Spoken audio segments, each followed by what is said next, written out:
Can you hear me? I can hear you. Okay, I got her going. All right. How are you doing? Good. All right, we're live.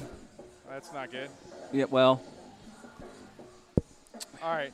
So are you live on did you hit live on YouTube? I hit live on YouTube. We are live on YouTube, right. and we are live. All right, so let's go. Let's go, my friends. Whitney Young football is on the air, live from a wet Gately Stadium on the south side of Chicago. It's week 6 of the 2021 campaign. We are coming to you live on the Whitney Young football YouTube channel with today's action between your upstart and hungry contenders, the Whitney Young Dolphins, facing the perennial powerhouse of CPS football, the Wendell Phillips Wildcats. Young sporting an unblemished record of 5-0, shutout perspectives leadership, IIT Joslin Tech, or PLITJ, whatever for sure. Let's just call them the Warriors, 46-0 last week.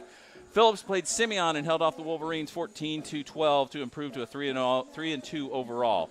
Don't let that 3-2 record for Phillips fool you. As we dive into the specifics a little bit later, but this could be a changing of the guards moment with the Dolphins. With a Dolphin win today, they would secure a spot in the Illinois postseason party, needing 6 wins to qualify. This might be a George Foreman versus Joe Frazier type battle circa 1973. We'll put 48 minutes on the board, and we're going to find out. Tony McHale is a wet contender down there, bringing you these beautiful pictures from the south side here at 103rd. Tony, how you doing down there, my friend? A little damp, Todd. Little damp. Little damp. So let's get into this real quick. Whitney Young is going to receive deferred until the second half. So they're going to be kicking off to the Wendell Phillips Wildcats. We're going to get to see this Wildcat offense that we've heard about. Whitney Young, fully ensconced in the modern Finger era, third-year coach. Whitney Young, graduate Dan Finger, class of 2012. This is one of the big moments, not only in his short tenure, but for the Whitney Young program in general. With Phillips, recent 5 and 4A champions, first out of CPS in forever. Tell us about this game, Tony. So Todd, we'll play the interview with Coach at halftime, but you know he is a very what's important now kind of guy, and he's had his guys focused on every game on every Saturday and not looking forward to it. But if we're all real honest, since the schedule came out in early August, this is the schedule this is the game that everybody's had circled on the schedule. This is how you measure yourself in CPS football. As you mentioned, Phillips has not lost a conference game since 2013. Wow. They've only lost 4 CPS games in the last 11 years. Amazing. And 2 of those were to their arch rival, Simeon. So they have been on an 11-year run of just super success. As you mentioned, state championships in 2015, 2017. Yep. The only public school team to ever and only win a state championship. And, Todd, the rain is just coming down harder right now, if you can believe that. So our pictures are going to be a little rain-splotted for the moment. The hope, though, is that this rain is the great equalizer. Right. And the other hope is the DJ shuts off this music really soon. We had quite a row up here to get ourselves set up. And Tony, you did a Herculean job of getting it done. You mentioned it, the 4A crown in 2015, the 5A crown in 2017. Coach Troy McAllister headed to Sandburg after this last season. So head coach Winslow now was named to the position over the summer, so he's picked up the mantle. But, again, I don't know. This rain is just unbelievable. So Lozano is going to tee it up for the Whitney Young Dolphins, and we will get started here. 12 minutes on the board. Let's see what happens in the next 48. It's going to be damp, Todd. That's all I know. The hope is that we get it in. The rain is okay. There's thunderstorms in the forecast, though. Kickoff, nice kickoff by Lozano. It's going to be at the 10-yard line, taken by number 7. I'll get his name in just a minute. It goes straight up the middle. There's a flag on the play, dropped at the 24-yard line, and there's a quick flag out there. So let's see what that's all about. So, Todd, that was a great start for the Dolphins because the only weakness they've shown all year so far is on these kickoff returns. And that, with the speed of Phillips. Sorry, guys, we're going to get situated here in a second. All good, my friend, all good. Trying to navigate the umbrella and the cords. Yeah, we need that third hand. There we go. All right. I'm plugging stuff in. So it's against the Phillips. Hey, Todd, I got to tell you, I can't tell how blotted the camera is. It's not bad, T. Okay, it's not bad. You're all versus good. The monitor. So penalty is against Phillips, so they're going to walk it off from the 24. So the real good news, Todd, is they wanted us to be outside. And I apologize to everybody I lost my temper with because that wasn't happening. That's okay. We had a computer. We got an audio kit. We worked our way through. Miss Irvin was very kind to us, so thank you so much for that. We will call this game as best we can under these conditions. That's like the players are going to have to play it. First down and at the 15-yard line. Quarterback in the shotgun is Ty Turner. He's a big guy, 6'2", 200-plus pounds.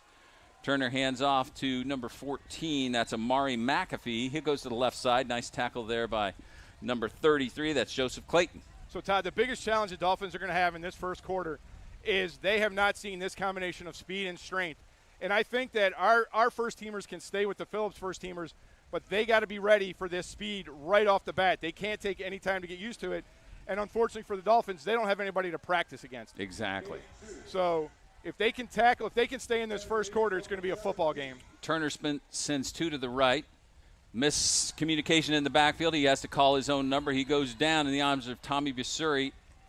And I believe that was number 9, Malik Amos as well. So things are not looking as smooth for – weather is just – he's going to play odds on everybody. Yeah, so where it's a great equalizer, Todd, number 7, Savage, in the slot currently on the right side of the formation, has a bunch of Division I offers. He's the offensive threat out here today.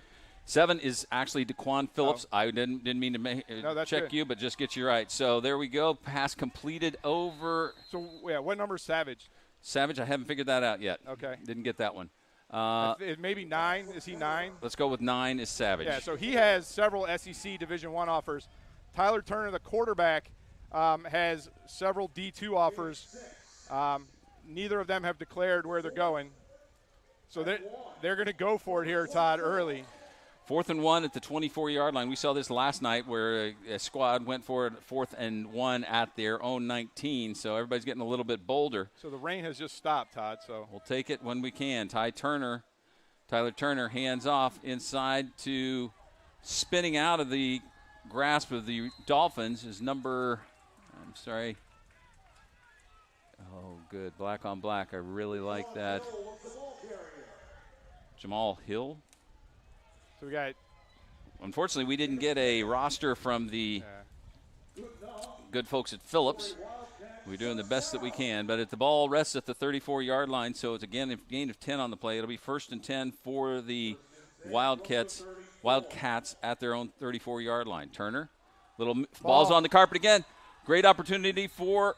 Oh, I think Phillips got back on it, but Todd, they had a problem with this last week in their game against Simeon. They had 5 turnovers. A pick 6, 2 muffed kicks, and 2 fumbles. Fortunately for Phillips, Simeon wasn't able to capitalize except for the pick 6. I'm not sure.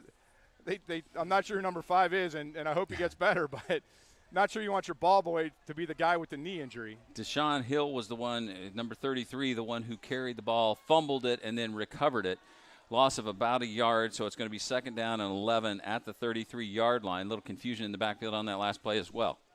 Tony, sorry, guys. I know. All right, that's okay. Goes to Hill. Hill wrapped up immediately by Frank Skatanis. Frank, and the whistle blows. They're going to wrap him up at the 30-yard line. Trust me, it was a great play by Frank. It was a really good play by Frank.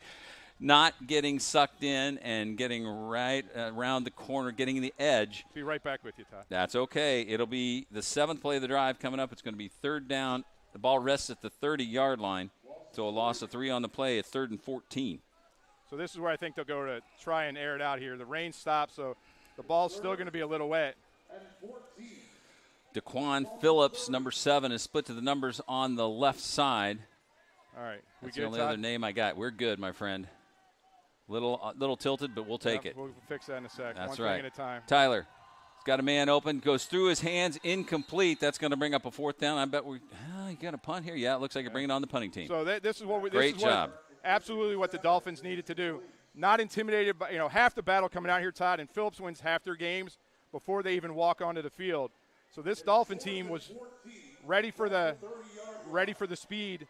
Now we'll get to see the Dolphin offense against this quick Phillips defense. Nobody back deep for the Dolphins. They don't believe. And we know they had struggles. In the Lane Tech, they muffed 2 punts that were recovered by Lane Tech. So they'll play it safe here and take the ball wherever it lands. So back to punt is number 7. That's Daquan Phillips. Always got to watch the snap on these things. Here comes the pressure. Or it was number 4 with the punt. Hits at the 43, rolls inside the 30, takes a Whitney Young sideways roll and will be dropped out or stopped touchdown at the 29-yard line. So great opportunity for the young Dolphins to get started 1st and 10 at their own 29. So, Todd, as we see the Phillips defense come onto the field, they have 2 large defensive tackles, number 99 and number 92, both over 275. So I think the success for the Dolphins today, despite the speed of Phillips, is going to come on the outside. I think we're going to see a steady dose of McHale to Alex Dale, at least early in this game, to try and get the ball out into the flat and away from those 2 big inside tackles. McHale, the senior play caller, 6'1", 179-pound senior, goes in the shotgun, empty backfield, sends Skatanis to the slot on the right side. He's got 2 other receivers to the right, 1 to the left. McHale pulls it down. Going to call his own number, goes straight up the gut. We'll get a couple of yards. Yeah, and that's what I was talking about. The edge is where it's going to be, Todd. I think the play that's going to work here, whether we see it on this series or somewhere else, is you start to get Phillips to believe that McHale's going to roll out, and then you get Dale in the flat, and it could be there for a big gain. Gain of 3 on that play. It's going to be 2nd down and 7 as McHale comes in with the play. 7:40 remaining here in the first quarter. It looks like the rain has abated a bit, huh, Tony? For the moment. Abated all. So it's not raining at all right now here. All right, we'll take it. Hood is split by himself to the numbers near the near side, bottom of your screen. There's the inside. Oh, McHale with this slippery ball, pulls it out of Skatanis' hands, and there's a fumble, and McHale falls right on it back at the 29-yard line. So, Todd, in Week 6, that can't keep happening. And we go back to the Lane Tech game. It happened 3 times. It happened once last week where we got a huge, fortunate recovery. Just like Phillips last week caught a bunch of breaks on their turnovers, didn't turn into scores. We had 2 turnovers in the first half that we were fortunate to recover and keep scoring drives alive. But that handoff between McHale and Skatanis continues to be a problem, and they need to figure that out fast. You can't be 3rd and 10 against this football team. Will Carter and Sam Wyatt split to the near side of the field. McHale rolls to his left, lets it go, nearly picked off.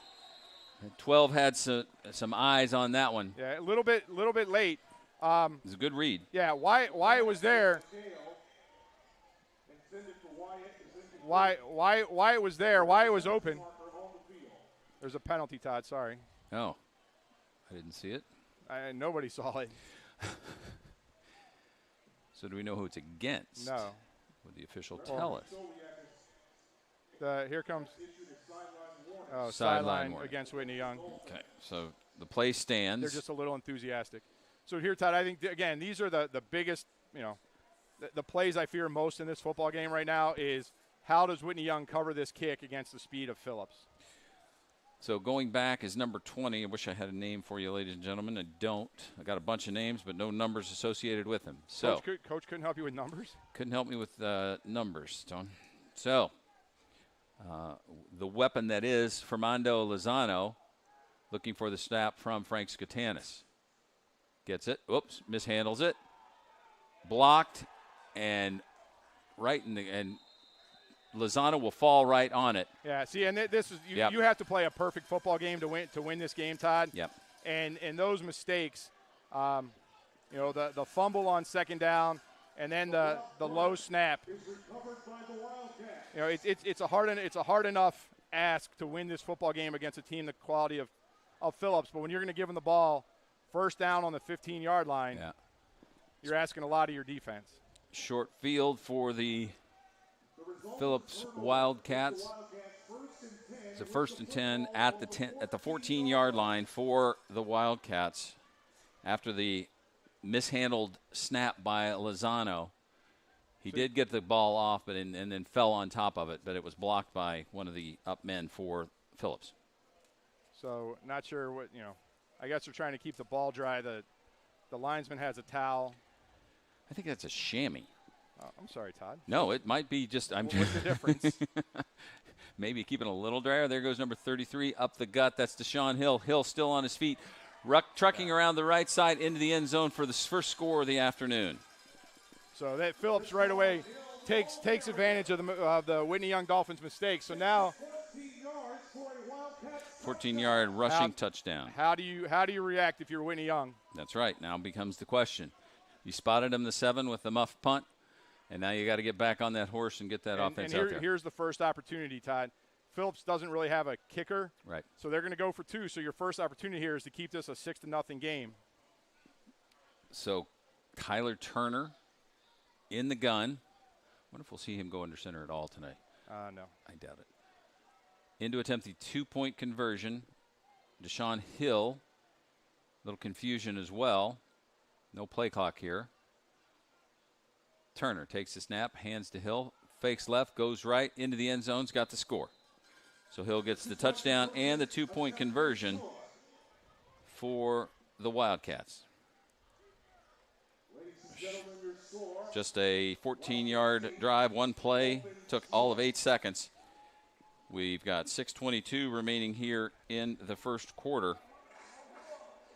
And it's an 8-0 Phillips lead over the young Dolphins. Hey, I apologize to everybody who just got seasick at home. We're doing the best we can with the resources that we've got. And the rules and regulations that we face. Exactly. It's just amazing sometimes. I wonder why, you know, you can get me the difference. Well, here comes our other referee. That's awesome. Yeah. You can tell me the difference between a towel and a chamois. I will ask you why it's called a press box. The chamois, my friend, is a animal material, animal skin, that will take the water off of a vehicle and therefore maybe keep the football drier. I have no idea if it's a chamois. It just looks brown. So that's all I was going with. There you go. It was used in too many football games probably. Interesting lineup. The 2 Wildcats defenders start at the 35. Everybody else right on the 40 to kick it off.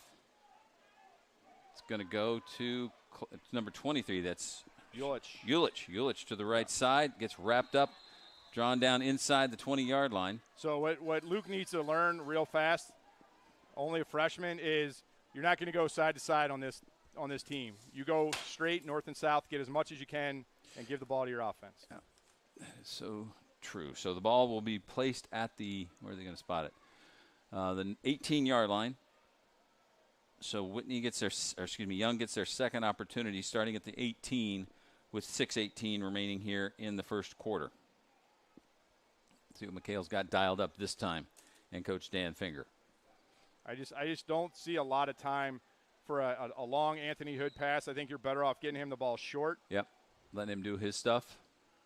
McHale, direct snap, runs to the right side, flag at the 20-yard line, goes down in with a host of Wildcats. So I'm going to assume that's holding, Todd. Yep. And, just mistake after mistake so far for the Dolphins. Todd, where else would you rather be, and what else would you rather be doing? Nothing, nowhere and nothing. You got a face mask, maybe, hopefully? Chop block. Chop block. That's 15 yards or half the distance. The distance due to the placement of the ball. So yeah. So after the first defensive series, the Dolphins have struggled a little bit here, and you have to be anxious. The analogy for everybody listening, if you're not familiar with CPS football, is Phillips is the Alabama of CPS football. The only reason they don't have more state championships under Coach McAllister is they kept playing up. They could have stayed at 4A and won 3 or 4. Right. But they won at 4A, 5A, and then in his last couple years, they moved up to 6A and 7A. So McHale in the gun with Skatanis to his left. McHale lets it fly. Underthrown, intended for number 7, which is Will Carter. So I got a question for you. Was it underthrown or overthrown? Because well, that's true. Sam Wyatt was the short receiver, and even if it was for Carter, Todd, he didn't make a move on the ball. The defensive back saw the ball and went for it. Yep. Will Carter kind of stood there and was waiting for the ball to get to him. Again, just a freshman, and that'll change. He'll start to learn, but you got to come get the ball. Ball rests at the 10-yard line still. It's third down now at 18. Yeah, I'm not listening to the PA guy. He doesn't know. McHale in the gun. He's just reading takes the a box. snap. Yeah, he's just reading the box. Yeah, and again, so there's nothing there. There's no blocking up front right now for the Dolphins. Yeah, and you got to look to. I mean, McHale got the snap, and then there was three black jerseys three right Wildcats on top of it. right there waiting for him. But this is you want to measure yourself against this team, and you need to make some adjustments. Block the guy in front of you. Well, and they got plenty of time. Only 5.5 gone here, or 5.5 remaining here in the first quarter. Miguel comes in with the. Am I mistaken? Oh, there was a penalty. I apologize. It is now just third down. But you started on the 18. Now you're on the 8. Yep. So the ball. Miguel sends Skatanis to his left. Takes the snap low in the end zone, lets it fly. A little bit overthrown, intended for Hood that time, and now it's incomplete. So it'll be. I was watching McHale get smacked in the end zone. Yeah, probably tough to do as a dad. So that'll bring up a 4th down and another punt opportunity possibility for the Dolphins.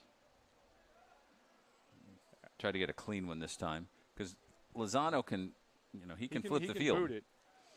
So, Skatanis is the long snapper, and I wouldn't fault Frank on that last one. I think Fermando just lost the grip on it, and how can you not when the ball is extremely wet, as it is? I will update the score here as well after this play. Hopefully only one touchdown time. Yeah, that's it. There we go. Fermando asked for it. Good snap. Oh. Low kick. That rattles off of a player and back into the end zone. Is that a touchdown? Yep. I think that is a touchdown. So a muffed punt again. Yeah, that ball went off the end of his foot, just hit into low ball. Yeah, that ball wasn't 2 feet off the ground. So the punt was blocked. It wasn't blocked. It was punted into the back of a. Yeah, you could see he just rushed that one, Todd. He was worried about what happened the last time, and he dropped the ball too far in front of his foot. Yep, and it hit a Whitney Young player, died right in the end zone, and the Wildcats fell on top of it. So, fortunately, I will have to put that extra 6 up there, Tony. Yeah, I shouldn't have said anything. Yeah. So now going forward again with the 2-point conversion. Everybody tight, no wide receivers for the Wildcats. Number 9 gets the direct snap. He tries the right side, dances into the end zone for the 2. So just like that, with 4:51 remaining here in the first quarter, Phillips is up 16-0 over Whitney Young.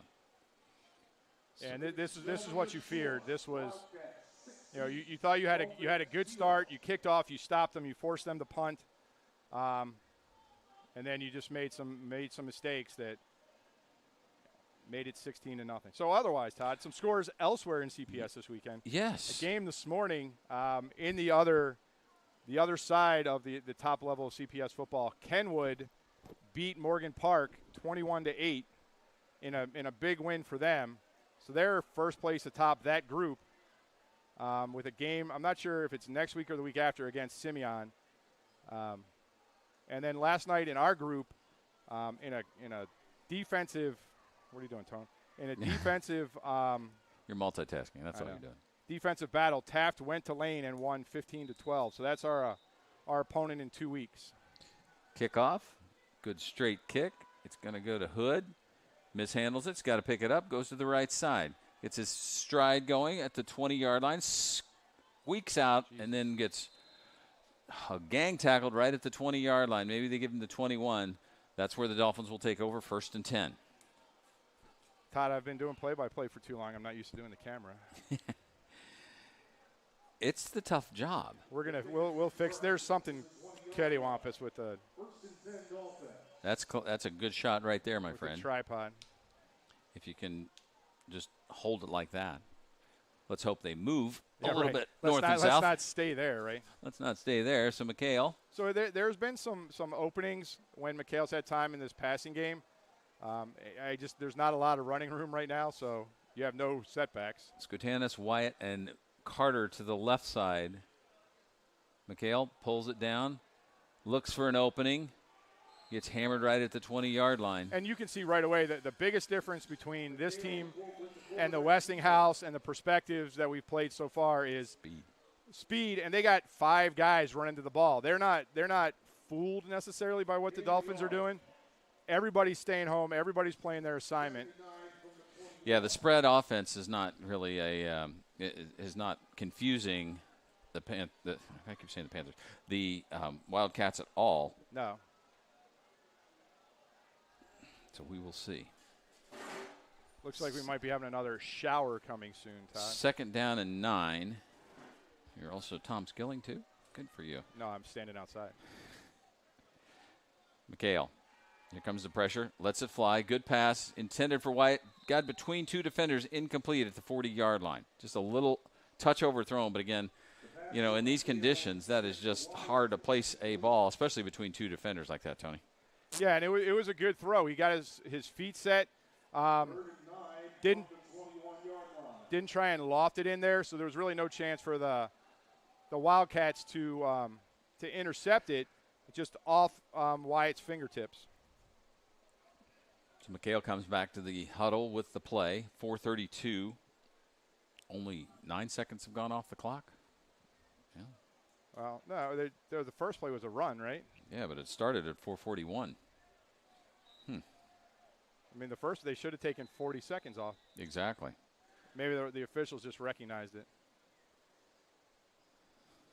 So, oh, no, they're just moving the ball to the other hash. Well, that's a tad odd because the ball went. No, that's where McHale got tackled on the first play. He rolled out to his left. Yes. And got tackled, and then the second play was the pass play. Got it. Makes sense. But I still don't know why there's only 9 seconds off the clock between 2 plays, and one was a pass that was in one, right, the first one was a run. Complete. Dale moves to the right side. McHale, nice run and pass. He's got his man right there at the 30-yard line. Can't come up with it is Will Carter. Gosh, it was right in there too, T, and right at the first down marker. Yeah, it was a really good throw. Unfortunately, hit Carter right in the hands. So now we'll try this punting thing again. And right now, as well as things went last week at Perspectives, Todd, and you missed several of them. Yeah. Everything's going against the Dolphins right now. You think you have the strength in a punter. Had 2 bad punt attempts, and then what would have been a key first down, your first first down of the game, gets dropped right at the marker. So Lozano stands inside his 10 at about the 8-yard line. Skatanis ready for the snap. Good snap. He did it again. Same thing. Did it again. Picked up by the Wildcat defense. He was like, he didn't even take a step, Tony. Yeah, he's rushing it. I mean, So 3 bad punts can put you in a bad spot. Yeah, so now they're going to get the ball on the 14 again, just inside the 15. Yeah, the officials will spot it at the 14 where they started the last drive. The first drive. So 4:19. I mean, that ball didn't get above. It didn't get above 3 feet. It didn't get above anybody's waistline. No. Todd. So. I mean, he just caught it and no-stepped it, and it's out of his rhythm, so he's dropping it too far, toward the toes of his foot rather than the. Turner has a shift. They go to number 14. That's Omari McAfee. McAfee gets drugged down. Clayton is there, along with Neil Rocky. Quick hurry-up offense. First enough down to the 4-yard line, so it's 1st and goal after the 10-yard pickup. It's the test you wanted, Todd. You know where you stand. Exactly. Turner takes, gives. That's Hill wrapped up. Tommy Busuri. You get a little mean, get a little nasty. Yeah. It's wet. Third down, right? You remember this game, it's going to be 2nd down. Oh, second. Oh, because they got a first. They got a first on the 10-yard run by Hill. A host of new players coming in for the Wildcats. Deshaun Hill in the backfield now for Omari McAfee. Number 9 has been taking the snaps. We have him as Avante Savage. We'll go with that. Savage goes to the right side, hesitates, turns around. Nice job by Joseph Clayton and Will Carter in there on the tackle. Excuse me, Anthony Hood. I thought that was a 7. It was a 3. So negative yardage that time. That'll bring up a 3rd and goal at the 6. So a loss of 2 on that last play. Yeah, this would be and again, no kicker for Phillips, so it's 2 down territory. But if the Dolphins can pull this off, it would be a huge snap. So wide receivers on this play, though, Todd. Yep, 2 receivers split to the left side, 1 to the right, 2 in the slot. There goes Turner looking to the end zone, incomplete. The intended receiver. Josh Wildemuth on the coverage that time. Wildemuth on the coverage for number 9. That's Savage. So here you go, 4th down. This would be a big stand just for your confidence, to know that you can hang with these guys a little bit, even when you give them the ball on the 14-yard line. This first quarter has just been a little draggy. That's what you say it. 4th and goal at the 6-yard line. It's kind of cool having an announcer, though, Todd, after playing the games at Rockney in silence. And he's excited. Hill steps left, goes right, looks for the end zone. You see it on the far side, and they're going to give it to him. The line judge on this side lost track of where the goal line was. And that's what they saw on tape, Todd, is that there's just not one defender that's going to bring down that running back. You need to gang tackle him. And there was some great blocking up front that time by the Wildcats. So 3rd score here, still 2:29 remaining in the first. Deshaun Hill with his 2nd touchdown run.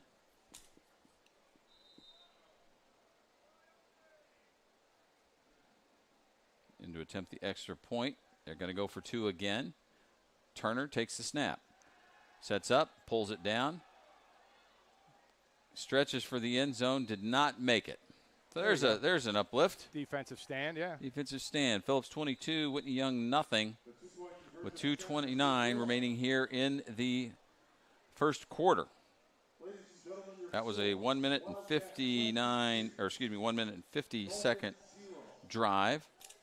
Took 4 plays and only 14 yards. Their first drive was 1 play for 14 yards. So obviously this is a field position game to date. So far. A 6-yard touchdown run by Hill, and the extra point was no good. It's still 22-0. The young Dolphins looking for a little bit of opportunity here. Maybe a good run back would help. I'm not sure how much material I have for a game like this, Todd. That's okay. We'll make it work. We make it work. Usually I have cute stories and stuff, but there's nothing cute about this. The weather is miserable. The first 9.5 minutes have been very unfamiliar for the Whitney Young Dolphins. Clayton tries to take it high, still on the carpet. Now tries to run to the left side. He's going east and west, needs to go north and south, and now again starting inside their 20-yard line. Yeah, you just can't run away from this team. They started at the 29, their first drive, then the 18, then the 20-21. Now Whitney Young and their 4th offensive drive will start at their 15-yard line. Yeah, it's just there's no running parallel to escape from. No. I mean, there was a line of Wildcats. Joseph should have just fallen down. He tried to take it high, too, and that's kind of hard to catch even at any point in time. So 1st and 10 for the young Dolphins. Hood split to the bottom of your screen. Anthony, the sophomore. Now Dale joins him on that left side. Low snap, handoff to Skatanis. Skatanis wrapped up and dropped down immediately by big number 99. Yeah, the snap threw everything off, Todd, but this is the problem we've seen all year with this young offensive line. Is they just struggle. They struggle to block people up front. And fortunately, the teams we played so far, they've been able to make up for it by getting outside, running McHale outside, getting Dale in the flat, getting Clayton in the flat. Just not there tonight right now. There's no time. So, we still haven't seen that out pass in the flat to number 6, Alex Dale. Yep. I think that's where you got to go. There's just no room inside and no time. Remember, you got a couple of you got 3 seniors and 2 freshmen on that offensive line. And right now, the weight differential is heavily in favor of the Wildcats. So Hood goes in motion. That's a pass. But again, you're not gonna run east to west against these guys. You're just not. You got to get the ball. I think you got to get the ball outside the defensive ends, but you got to do that with quick passes. Right now, you're just going backwards. It's 3rd and 14 right now. Ball at the 11-yard line. So I just like to see something to Dale. Let him get out and get some positive yards. Well, they've tried Carter. They've tried Wyatt. They've tried Skatanis. I mean, the route to Carter worked. Yep. The first route to Wyatt was open. The ball was just a little late. Yep.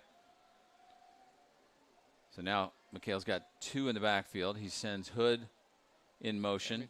Little floater. They go to the backside to Dale, like you were talking about, and it's tipped away. Incomplete. Here's the problem when you play a team like this, Todd.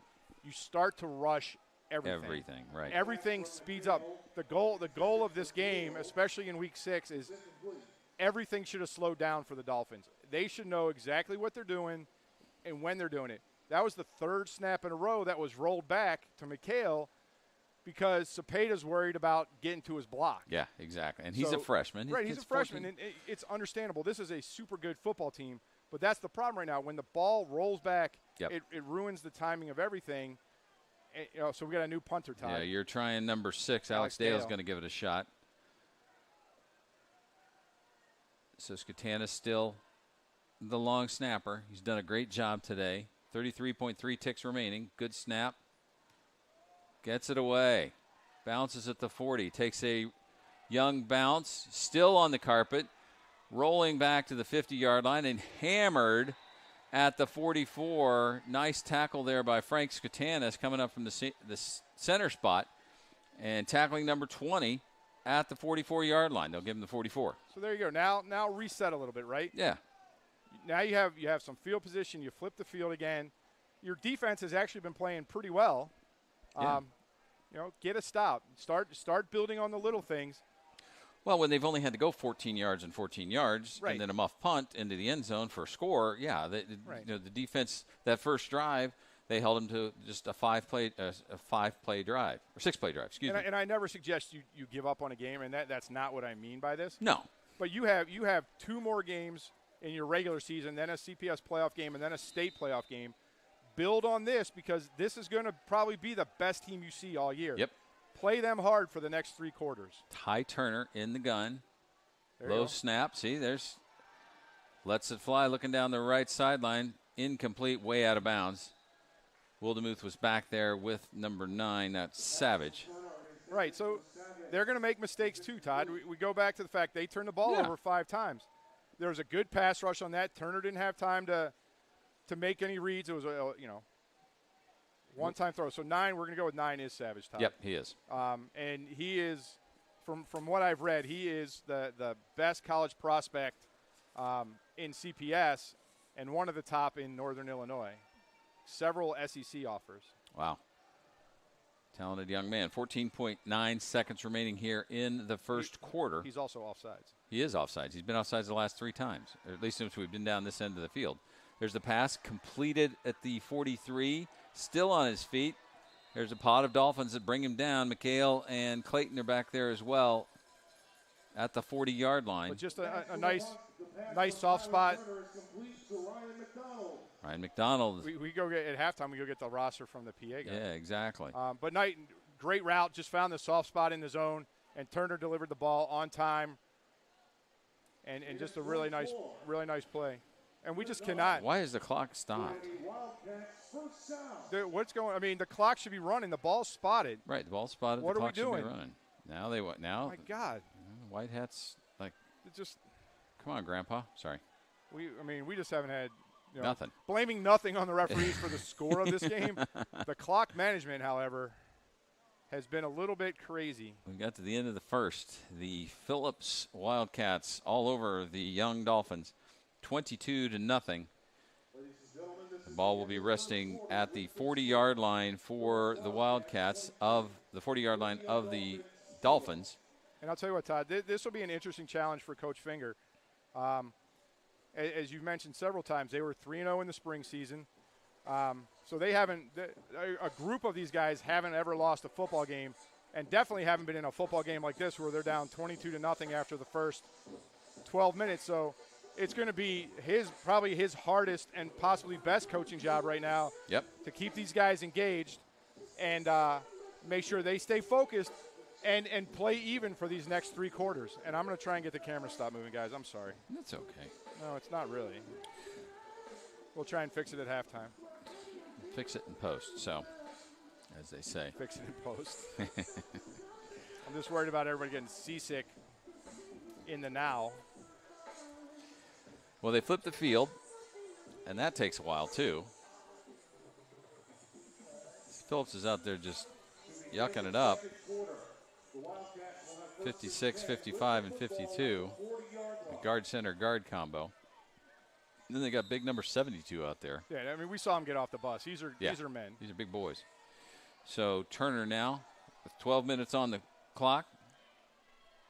In the gun with Amari in the backfield. That's McAfee. Brought down by Luke Yolich. Yeah. At the 30-yard line. Gain of 10. So it's – why did they – oh. Why the what? I was wondering why they were – I thought the officials were saying stop the clock, but it's first down. So it's 1st and 10 at the 30-yard line. 4th play of the drive. Turner looks to the sidelines to get the play in from Coach. Yeah, I mean, right now, just with the players that are in for the Dolphins defensive line, they're outweighed by 75 pounds. Easy. And that is with Tommy Ball, Vasari. There's the ball on the down. carpet. I think the Dolphins got it. I think they did. So nope, it's still on the carpet. Wildemuth comes up with it at the 25. Yeah. That was a long time. So great play by the Dolphins. So little zone read there by the Wildcats. Turner left the ball in the stomach of the running back for a long time, and then when they both kind of let go at the same time. So there you go. Win the second quarter. That's right. What you're here to do right now. Don't worry about the scoreboard. You got to win the second quarter. That's exactly what you have to think. You got to have the mind of a goldfish, right? Like Ted Lasso says, just forget about it. Ball's at the 25. Nice modern reference, Todd. Well, I try. I mean, usually your TV show references are from the 70s. The All in the Family? Come on. Great TV. So now McHale. With Scotanis right behind him. Anthony Hood. I mean, you got single coverage on the top side of the field. Yeah. Now you got no coverage on the top side of the field. McHale looking right. He's got it to Hood. Completed pass at the 35-yard line. That's going to be enough for a Dolphin first down. First down. See, you're right. Small things. Right. And it's interesting. We'll see what Coach Lemming does, but they have single coverage on the top, Todd. Yep. And even on that play, if you go back and look at it, the D-back who was covering the slot receiver took an inside position, so that there's a quick out there that's available. Well, if Coach Lemming can see it. For McHale gets his first completed pass. Hood gets the first catch. It looks like the rain is still coming down, so you do it in those conditions. Now you can do it again. Right, and they played in the rain, Ty. With the Westinghouse game, we played in the downpour. So McHale will take the direct snap. Ooh, big hit at the 35-yard line by number 10. Got to get those pads a little bit lower. Yep. And 10's not a very big kid, but when he brought it that time. No gain on the play. It'll be second down. I mean, it's not there like it's been in other games. Right. That was a great fill from him. He came from his linebacker slot, and just as the play was stretched out to the sideline, he did exactly what you're supposed to do on an option play. Yep. Come up, fill that gap. Nowhere for McHale to go with the ball, and he delivered a big hit. So now Carter and Hood split out to the left. I think you got to look at the top side. I'm sorry, Tom. No, that's good. You got to look at the top side of the field. You've got your tight end that way, too, with Alex Dale over there. Low snap, throws everything off. Here comes the pressure. McHale's got it to Will Carter. Second first down in a row. Oh, not in a row, but second first down of this drive. In a row. I mean, it's in a row. It's close enough in a row. Yeah. 1st and 10 for the Dolphins. So a little bit of positive things. You're right, Tony. Just win the second quarter, right? And this will go back to what we talked about at our 1-minute pregame. is I think that's where the options are and where they've been the whole time. Is you're not going to run inside against this team. It's real hard to run north and east and west. Right. You got to get short routes to avoid the pass rush, and get it out to your receivers and let them go. Right. So 2 10-yard passes. There's a timeout from the Wildcats. Good job by Will Carter to come up with that catch and just watch the ball into his hands.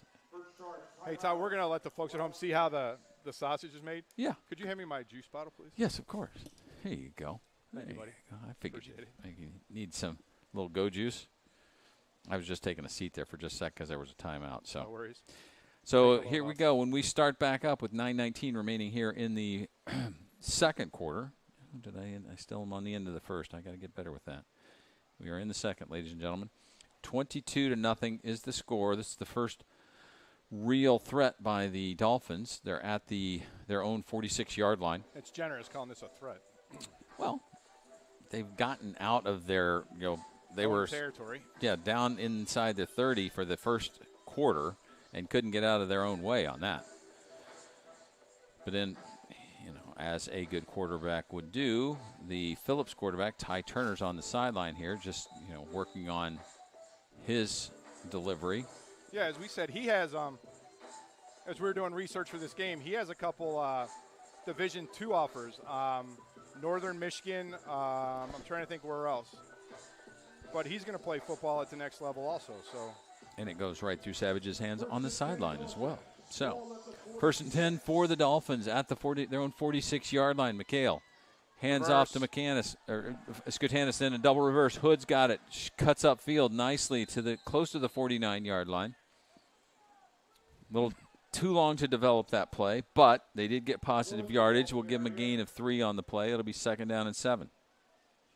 So we've yet to see a pass to Alex Dale, which I think is, he's big enough. He's big enough to take on some of these outside linebackers and get some yards after catch. So it'll be 2nd down and 7. 8:40 remaining here in the first half. McHale gets the snap. Here comes the pressure. A little dump to Dale. Dale gets the ball. It's on the carpet. Who's got it? Looks like Phillips is going to come up with the fumble. After the catch, Dale tried to make a move, got hit.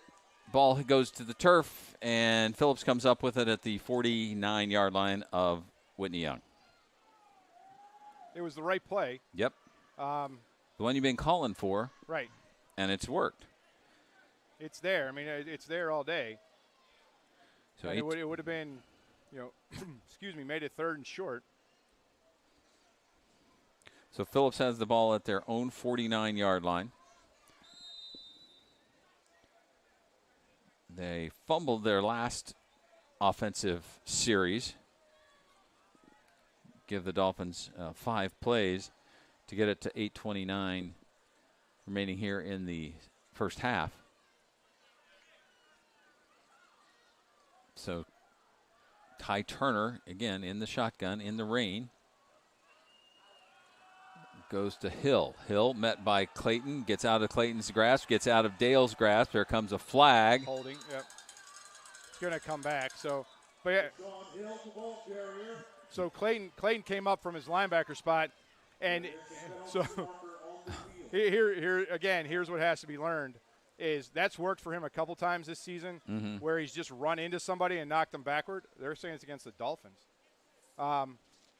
Knocked him backwards. It didn't work that time. He just bounced off the running back. He's got to bring his arms now, start tackling. It's starting to rain a little bit harder, Todd. So this guy is so deliberate. I mean, seriously? What are we doing? We're just thinking killing about time. It, pondering is a 5-yard face mask penalty.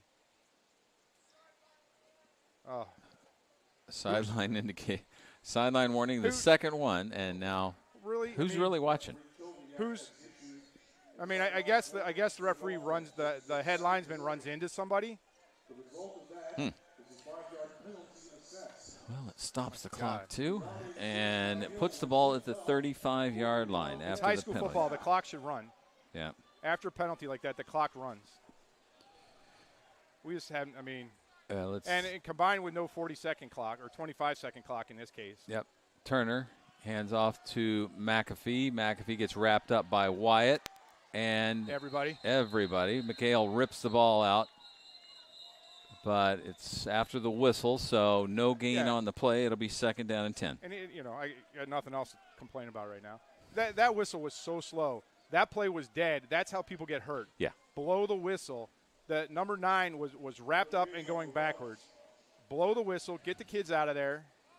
Reset and do it again. Yeah, just. So McAfee in the backfield now behind Turner. They've got wide receivers left and right.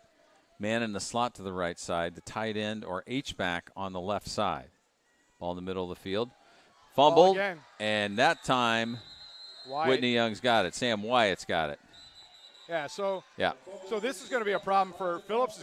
Phillips has got to figure this problem out because they had 2 fumbles last week. They had 2 fumbles so far today. 2 fumbles in the second quarter. Yeah, and fortunately for them, the punting problems for the Dolphins have given them a big cushion. But going forward where they always want to take their season, it's going to be a problem. And I don't really think it's a slick football right now, Todd. It's raining, but not as much as it was raining as the game started and in that first period. Ball rests at the 38-yard line after the fumble recovery by Sam Wyatt. There's 7:27 remaining in the first half. Whitney Young with their best offensive starting field position of the afternoon at their own 38. Skatanis to the right of McHale. McHale drops straight back, lets it fly, looks to the left side, overthrows Hood.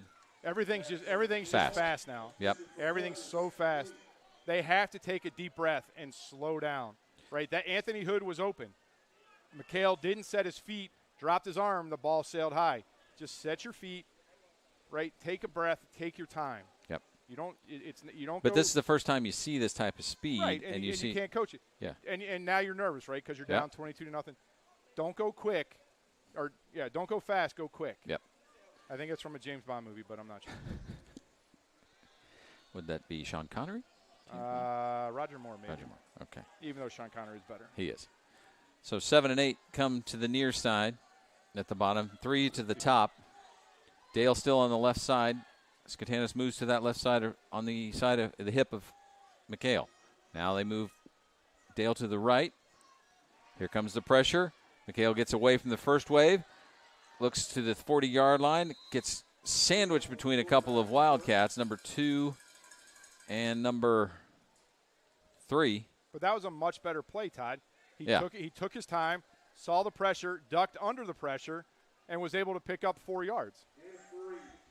Pickup of 3 to the 41-yard line, so it'll be 3rd down and 7. Yeah, didn't try and throw the ball into danger. Didn't just stand there, took his time, dipped his shoulders, very nice move, and got out of there. So now you have a manageable 3rd down instead of being 3rd and 13 or 14. 6:43 and counting here in the second quarter. Dale moves to the right again, ball in the left hash. McHale rolling to his right. Here comes the pressure from the backside. Ooh, gets hammered at the 31-yard line. Number 3 with the big hit coming off the corner blitz, and wow. Unblocked. Yeah, untouched. Unblocked, and McHale rolled right into him. So that was a big hit. Back at the 30-yard line, loss of 11 on the play. That'll bring up a 4th down and 18. And adventures in punting with the Dolphins again. Going to try Alex Dale again. So Alex, the only thing that went wrong last time is Alex let the ball get into his body. Yep. He's got to catch it with his hands, and that'll speed up the process.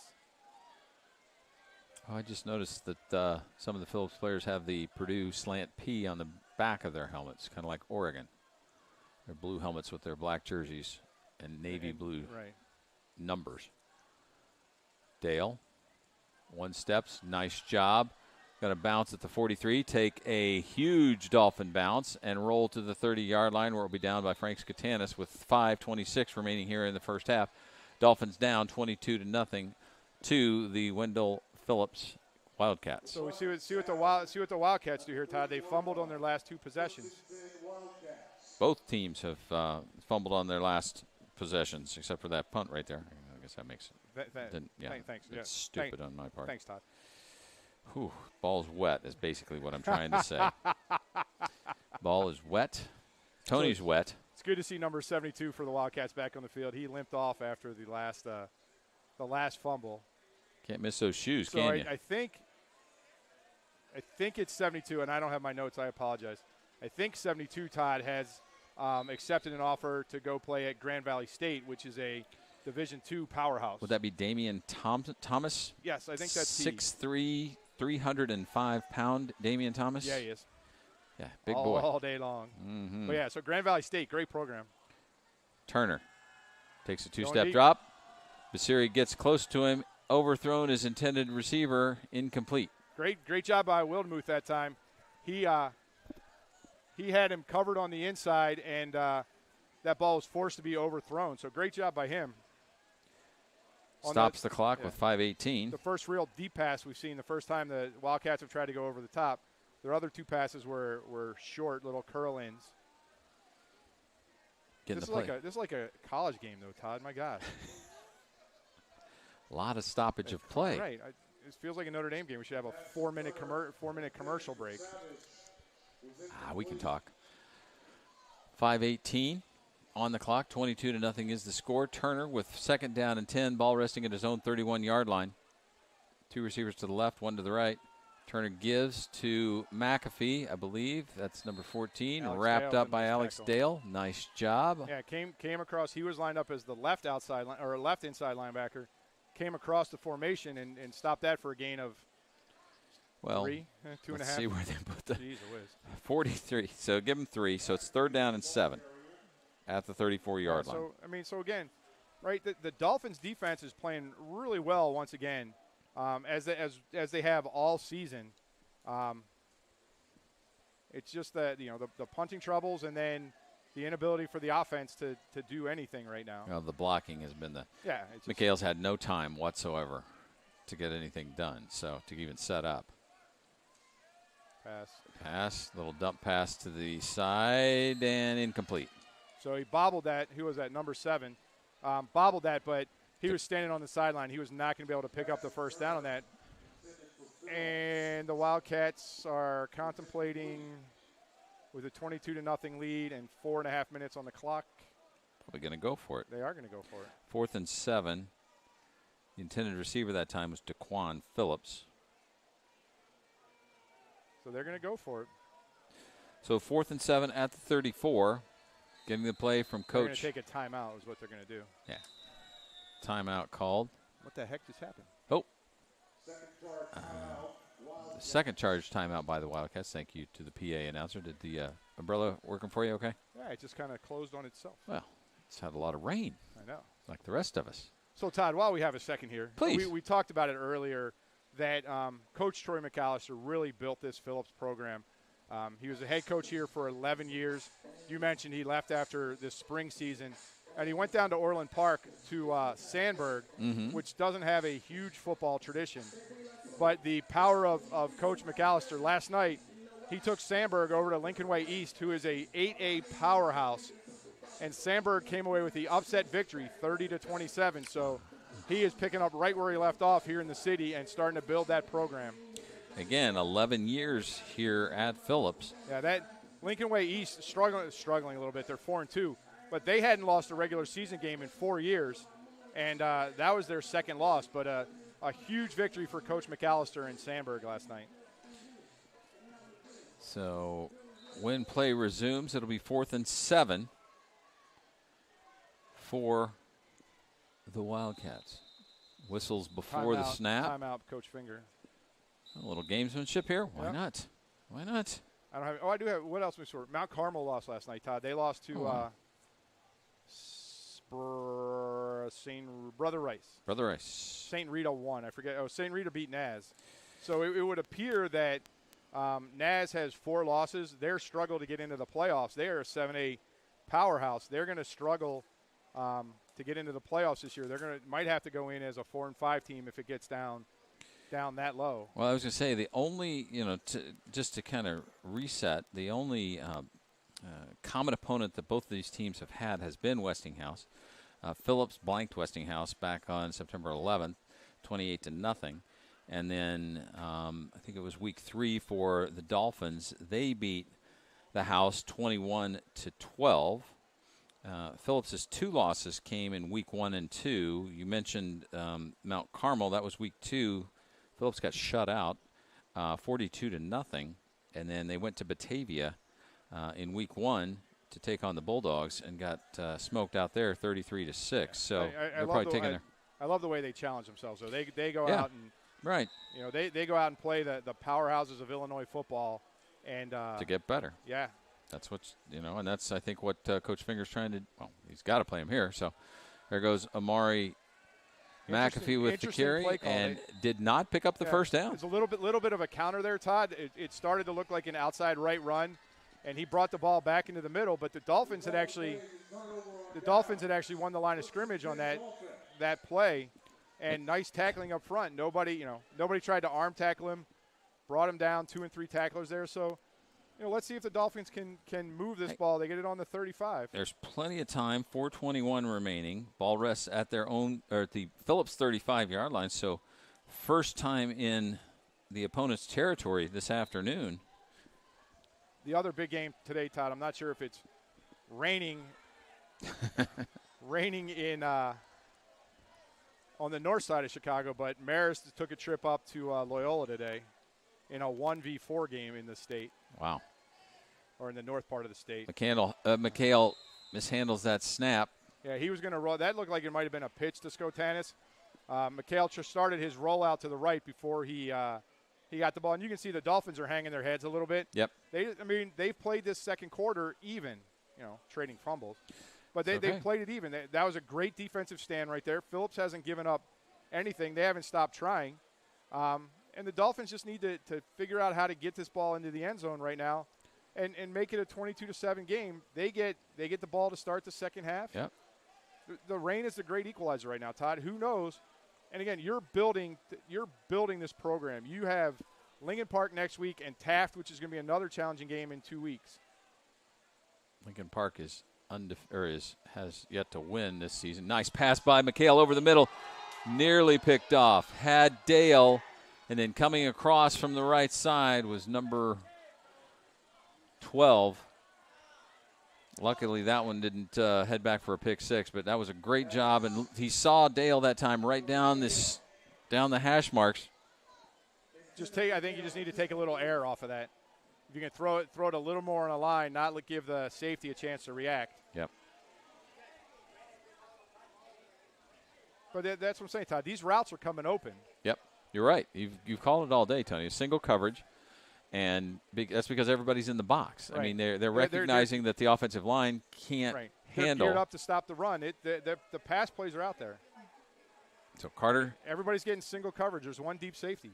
So Anthony Hood has 10 yards on the other side. Offsides on Phillips. Phillips was offsides. So. But, yeah, I mean, if you look at Anthony Hood right now, number 1 for the Wildcats is 10 yards off of Anthony Hood. Give him the ball and there's no safety help over there. It's one-on-one. Yeah, let him do his thing. Yeah. I mean, the running game is not working unless you can. So when the traditional running game is not working, you need to figure out how to create long handoffs, right? So let McHale throw, what are essentially wide receiver screens. Mm-hmm. Get a blocker out there. You can see right now on the short side of the field here for Carter and Wyatt, it's just 2-on-2. That's right. McHale takes the snap, goes over the middle again. He's trying Dale. He's got him at the 20-yard line, inside the 15, down to the 10. Nice job. Go right back at it. Way to go. And first and goal, maybe first and 10. No, it's going to be first and 10 at the 11-yard line. Nice job. Nice connection between McHale and Dale. So, Todd, when you look at that one on tape, Coach Lemmy's going to be happy. McHale got the snap, and looked over at Wyatt, looked to the right. He took the safety with his eyes over to the right, and then that left Dale open that time. And there was hurry up offense. There was less air under that ball. So there was a great lesson learned that route's there, but I got to throw it a little flatter, and I moved the safety out of the middle of the field. So great play. So now Wyatt and Carter to the right side. McHale takes, rolls to his right, sets up, slips, looks to the corner of the end zone, knocked away from the hands of Sam Wyatt, incomplete. So no harm, no foul. McHale, lucky he didn't slide on the turf there. It is raining, not as hard as it was, Todd, when we started this game, but it's beyond a drizzle again right now. So 2nd down and 10 at the 11-yard line. Just worried the umbrella is going to unplug our entire broadcast. Yeah, I know. Where are the Phillips Wildcats hanging around the 15? I don't get that. Yeah, now they're backing them up. Forgot where the ball was. Yeah. Boy, a score here would really lift the spirits. Oh, yeah, and you know, then you win in the quarter. Get a stop, you win the quarter, and you get the ball to start the second half. Yeah. Everyday victories, man. Here comes the pressure. McHale's got it. A little touch pass into the end zone. Touchdown, Dolphins. There you go. Just like that, Alex Dale and Patrick McHale hook up for a 6-play drive. How about that? There you go. You kick. Now they're going to go for 2. No, Lozano's out there. So you're going to just kick the extra point here, Todd. Make it 22-7. Now the key is you got to make sure in 2 minutes and 49 seconds that you hold. You don't give Phillips. it back. That's right. You're back in this football game. You've shown the old swinging gate. The swinging gate. What are we doing? Really? Coach. I think that special team coach needs to be talked to. McHale. The benefit of not having a 40-second play clock. Right. The old swinging gate. Why not? It's entertainment. Fernando Lozano with Patrick McHale on the hold. Frank Skutanis will snap. Ball is down. The kick is up. It's not going to be any good. What is up? There's something with his height today. Yeah, he just chipped that one. So all right, it's okay. Break the scoreboard with 2:49 remaining here in the first half. Whitney Young is winning the second quarter on a 5-play, 35-yard drive. The final 11 connection between McHale and Dale. Actually, the final, because it was back-to-back passes. So they started that was at the 35 to the 11. One play was incomplete, and then the 11-yard touchdown pass from McHale to Dale. And Whitney Young's right back in this thing with a stop here. Stop here. You get and not even a quick stop, just a stop. Yep. The first stop has to be on this kickoff. You take the punting faux pas out of this, Tony, and it's a different football game. Yeah. And that's been a strength of the season so far. So now so good tackling. I think it was Frank Skutanis who made the tackle on the opening kickoff of the game. But Lozano has made several great tackles on special teams this year, saving touchdowns. So Lozano will tee it up at the 40-yard line, and you can see that rain coming down a little harder now, Tony. Oh, I don't have to see it, Todd. I'm sorry. The folks at home, you can see it. Yeah, no. I am fortunately inside. I don't know how I got the lucky draw of that, but you have the silky tone. Lozano, nice kick. Boot all the way back to the 5-yard line for Phillips. Head of speed and brought it out to about the 25. There's Yelich again. Yelich with the stop at the 25-yard line. Yeah, so the two kicks so far today. Best coverage the Dolphins have had all season on kickoffs. So you got some stuff to work on in that halftime, but great job by the. So now So on the conservative side, you just want to hold Phillips here. Make sure you tackle everybody. On the aggressive side, you hope they put the ball on the turf again, maybe. Sure.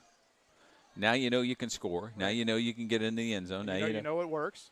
it works, and maybe they'll take that deep breath and slow it down. Like you were talking, last night. It's like how they handle that first quarter. Well, first quarter has been done. Now the second quarter has been all Whitney Young here. Ball rests at the 25-yard line. So it is raining hard, Todd, so it could be tough for Turner to throw the ball here. Turner looking to the right side. Got a man wide open at the 30. Does it move inside? Then back to the outside. He's going to pick up first down yardage at the 36-yard line. So depending on this referee crew, the clock should wind rather quickly. Clayton on the coverage. So it should wind. The ball spotted. There you go. So they wind it. But you know what it is? They're not the booth isn't winding the clock. Yeah. Whoever's running the clock isn't running the clock. Now Turner looks to his left. He's got the Stavage incomplete. Or excuse me, that was Daquan Phillips. In and out of his hands, right through his. So Todd, that was a good 5 or 6 seconds where the referee had his arm signaling start the clock after they marked the first down, and who's ever up here in the booth didn't start the clock. Well, we've had our conversations with the good folks up here in the booth today, haven't we? 2:24 remaining. Somebody has anger issues on this crew. Second down and 10 at the 36.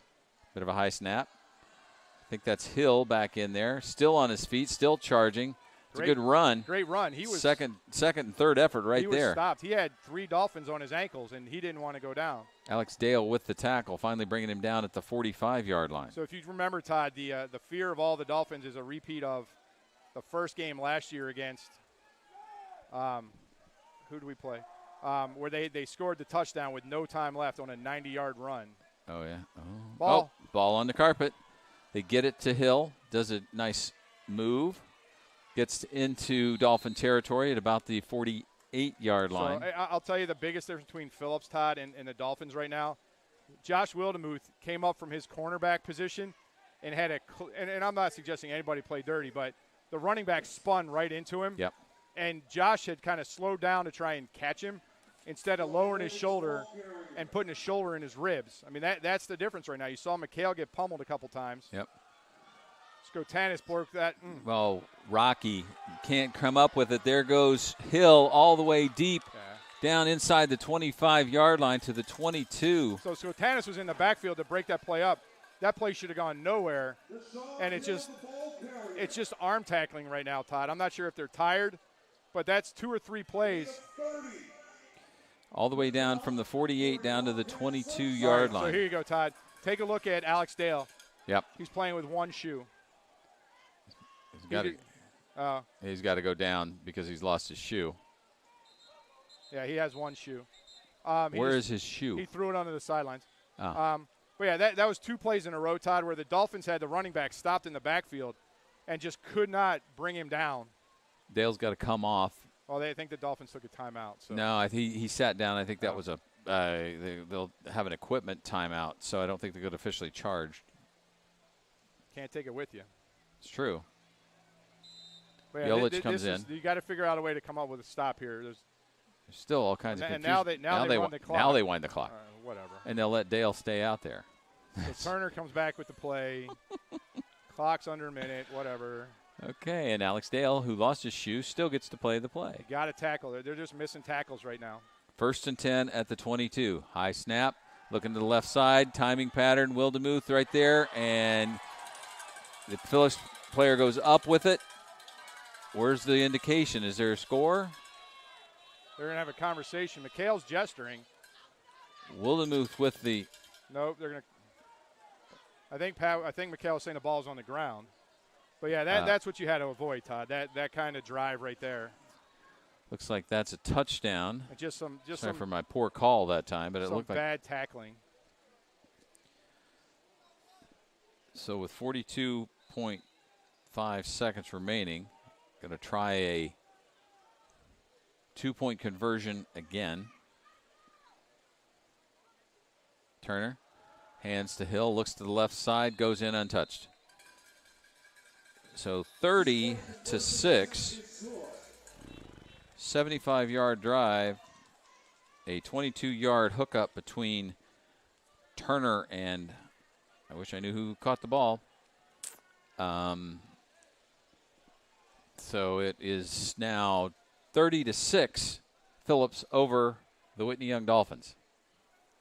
Just some bad tackling on that, Todd. There was an opportunity to stop that drive. But I think 3 straight running plays in a row. The Dolphins had the running back, if not locked up, corralled in the backfield, and he was able to break loose because of some arm tackles. 2:07 on the drive, there's 75 yards. Sorry, no, go ahead. There's a little too much catching going on right now instead of hitting. Right, the Dolphins have to hit like Phillips hits. Yep. And they're just waiting for the running back to get to them, or Turner, waiting for and trying to stop them that way. And Phillips is just too good for that. So it was a 6-play, 75-yard drive, 2 minutes and 7 seconds off the clock, a 22-yard scoring pass from Tyler Turner to the unknown recipient of the touchdown. Deshaun Hill comes up with the extra point, the 2-point conversion. It's now 30-6.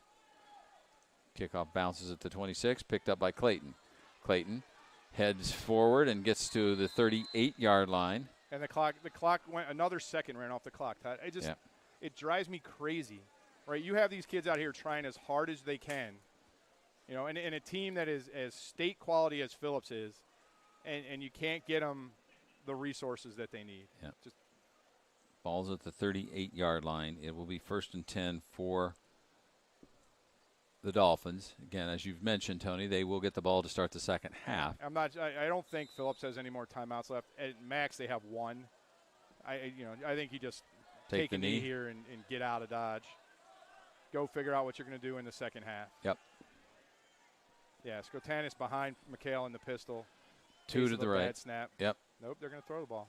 McHale sets up, looks right, then goes back to the left. He's got some room. He's at the 40, 45, 50, goes close to the 50, goes out of bounds at the 48-yard line with 27.6 seconds remaining. Yeah, great play. Good job by P. There was nothing on the right-hand side for him.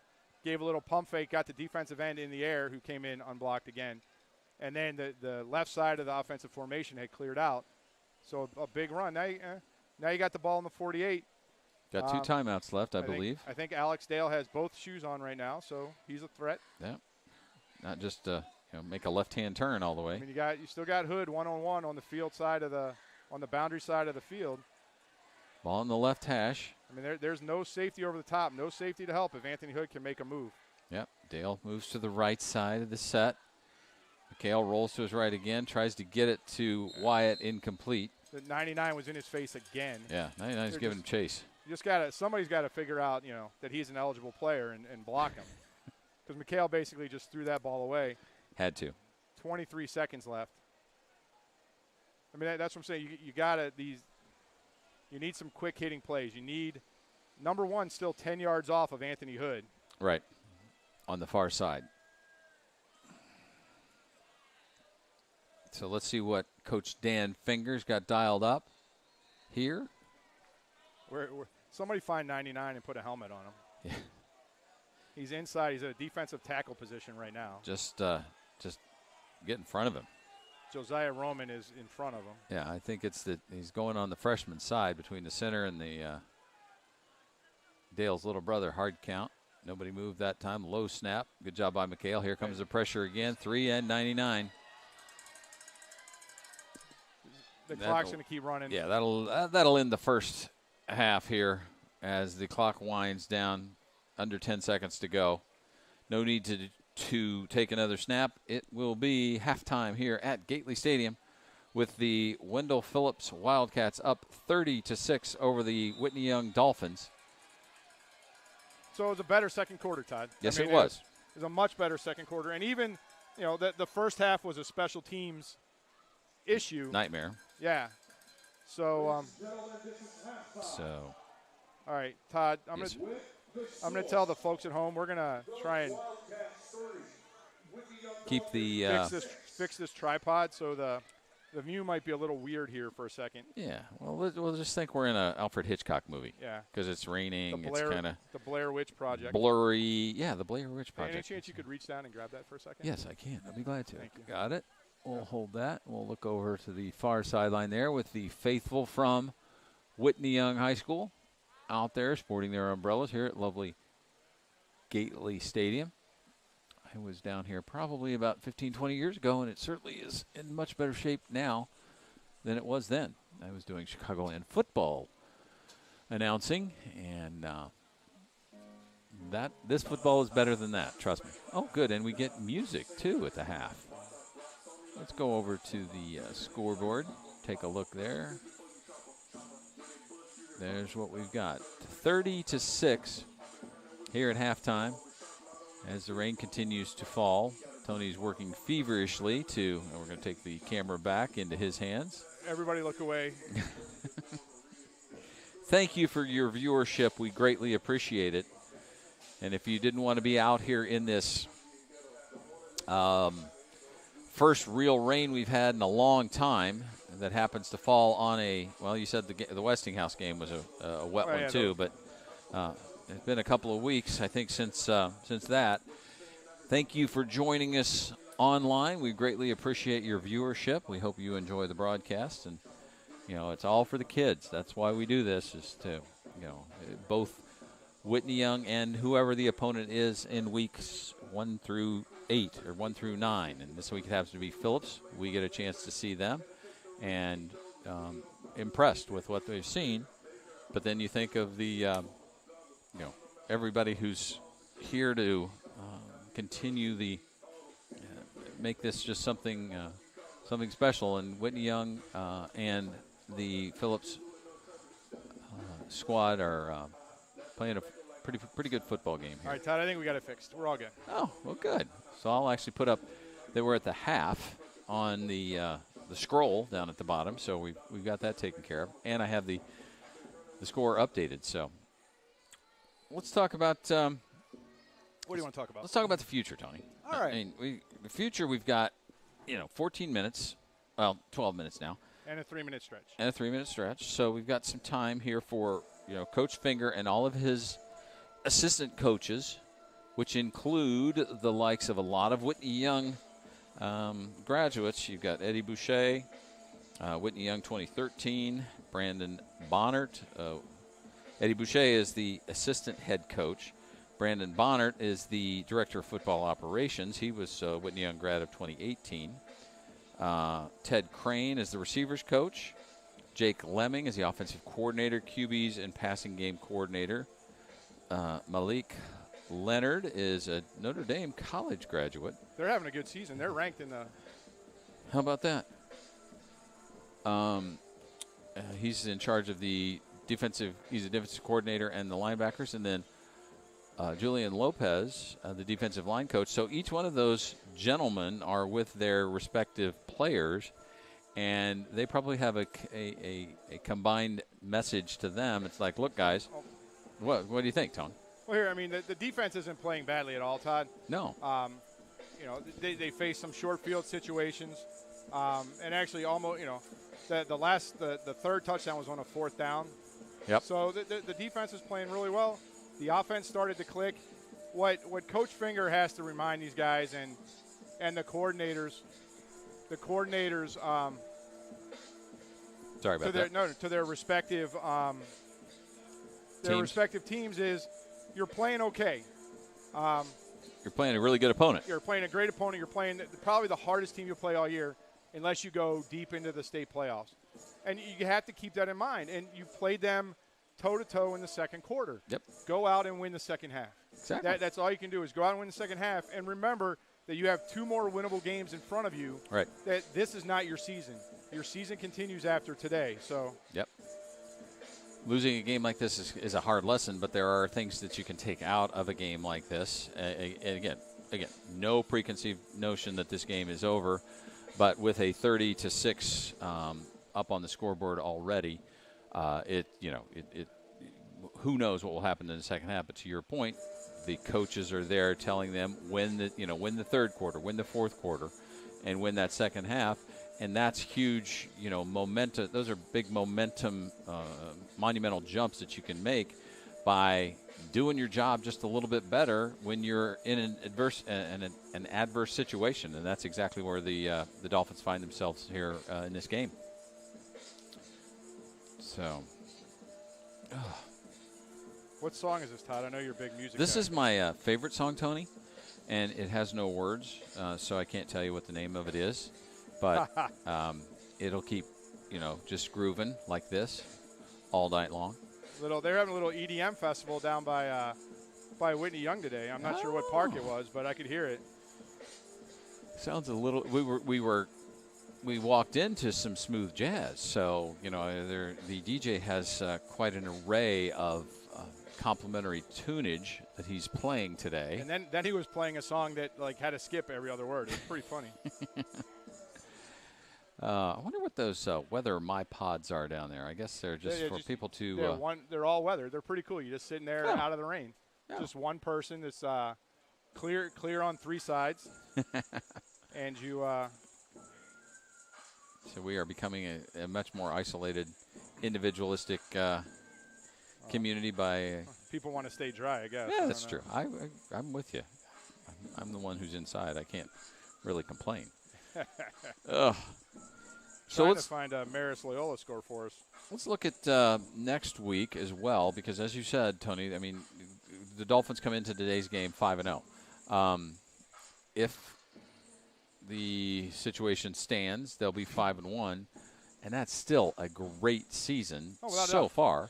And again, you need one more win to qualify for the state playoff. Well, so we're eligible. We are currently eligible. Currently eligible. Currently eligible. Right now, it would come down to a tiebreaker based on opponents' wins. Okay. When you win six games, you're automatically in. You're automatically in. So you've got the opportunity, if the state of play holds here, and you do walk out of Gately Stadium with the loss, you walk in next week on a Friday night to a very winnable game against a winless Lincoln Park team. I couldn't find a Westinghouse Lincoln Park score. That was I could not either. That was the game from this weekend. Yeah. So. But yeah, Lincoln Park, traditionally a strong program, has really struggled this year. And as you mentioned, what came into the weekend 0-5. So you would think next weekend is winnable, and then week 8 we head to the northwest side and take on the Taft Eagles. Yep. Which should be based on, I haven't seen them play yet, but based on their record and common opponents and things, should be a super competitive game. They upset Morgan Park last week at Taft in the crossover games that were played last weekend, and then somewhat surprisingly to me, went to Lane Tech Stadium last night and only beat Lane 15-12. Yeah. So I think they're still a team that's building. They have some new players. They graduated a bunch of seniors last year. Excuse me. And they have a new coach. Their coach moved to Alabama after last season. Yeah. Alabama, Orland Park, whatever. Kind of the same, isn't it? A lot of shifting south, I guess. Yeah. So I think you go in, and if you play Whitney Young football like you've played the first 5 games and here in the second quarter, I think Lincoln Park is a game you should win. And then I think Taft, you go in there with confidence and you play like you played all season. You can't really say enough about this defense, Todd. Coming into the night, they'd only allowed 2 defensive touchdowns. The other couple touchdowns have been special teams touchdowns. So that defense is playing really, really well. When they've gotten Phillips here tonight on long fields, except for that last drive, they've played well. They tackle well. You can't say enough about the cornerbacks. They're covering one-on-one with just a single, usually just Pat McHale over the top as a safety. So, So they say defense wins championships. Not really sure yet what Week 9 looks like. Right. We've been told that's going to be the first week of the public league playoffs. So I'm not sure if that's an 8-team an 8-team tournament, and if they take the top 4 teams from the Redbird and Land of Lincoln conferences, or if they drop down and they'll take one team maybe from the divisions below us. Right now, I'm not sure how they have it set up. They're kind of doing it a new and different way. But what would happen there, Todd, is that would be our Week 9 game, basically the first game of the city tournament. Mm-hmm. Week 10, which would be Halloween weekend, would be the first round of the state playoffs, which is there's 8 classes in Illinois, and it's a 32-team tournament for each class. Yep. So not sure. I believe they do the seeding on records. So we might be able to get a home game out of that. Probably have to go to Rockney again rather than playing it at Michelle Obama. Mm-hmm. And then Week 11, if we win our state playoff game, we'd stay in the state playoffs for Week 11 in the round of 16. If we lose our state playoff game and we won in Week 9, we would go back to the city playoffs. Ah. If we win both, if we win in Week 9 and in Week 10, it's a little unclear, but I think they bump you out of the city playoffs if you go to the round of 16, because you'd laugh because Phillips and Simeon really don't have that many public league football championships. Right. Because they're always in the state playoffs. They're in the state playoffs, exactly. And then I'm not sure anymore, what if there's if there's still a prep bowl, right? Which would pit the city champion against the near North Illinois Catholic schools, with the same caveat that Loyola Marist, St. Rita are expected to go deep into the state playoffs this year, so you'd have another opponent. Right. Does Mount Carmel? Sorry, didn't mean to miss Mount Carmel. No, that's true. Thank you for that dissertation, Tony, because it gets a little convoluted between Chicago Public Schools and the state tournament. Obviously, the state tournament is a huge draw for any program that can, work their way in, win their way in to something like this. But then again, there's also that city element of there's a group of schools around the city that you just want to be called, I'm city champs. Right. So it comes with a trophy. Hey, every trophy is good. That's right. Participation trophies are not good. So you got to go out and win the game. So it'll be interesting, Todd. There was an article in the Sun-Times this week. I sent it out to our Dolphin family. It was a little locker room talk. The great guys, and you can't say enough about the great guys at the Sun-Times who do prep athletics. Right. Michael O'Brien, Michael Clark do a great job covering football and basketball in the city of Chicago. And get a lot of kids, a lot of press that they really deserve for everything they do. But Michael O'Brien wrote an article about possibly the changing of power at the top of CPL football, because Phillips and Simeon have been there for a super long time. But I will tell you that Coach Turner has brought his Kenwood Bronco program a long way in the last 5 years. And that program is something to be reckoned with in CPS, but also at the state level. He's got a bunch of Division I kids with Division I offers. He sent a couple kids to D1 last year, just some super skilled players. And Coach Turner's done a great job down there at Kenwood. Morgan Park is up and coming. Now, they've lost their last 2 games. As I said, they lost to Taft, and they lost this morning to Kenwood. And then the fifth power they had was Taft. They've always been a power on the northwest side. Yep. We'll have to see what happens with their coaching change. But the Dolphins want to be part of that conversation. And I think that how they play here in the second half goes a long way to that. And how they finish the season. If they can finish the season 7-1 and go into the playoffs on a roll, I think it'll be great. And it's a testament to how far this program has come since 2017, when they had to shut it down. They shut it down. You see Coach Finger out there. His excitement hasn't changed. His level of enthusiasm is always at an 11, and I think that rubs off. I think he's, we talked about this, Tony. He's got a good bunch of seniors, a great bunch of underclassmen and sophomores and freshmen.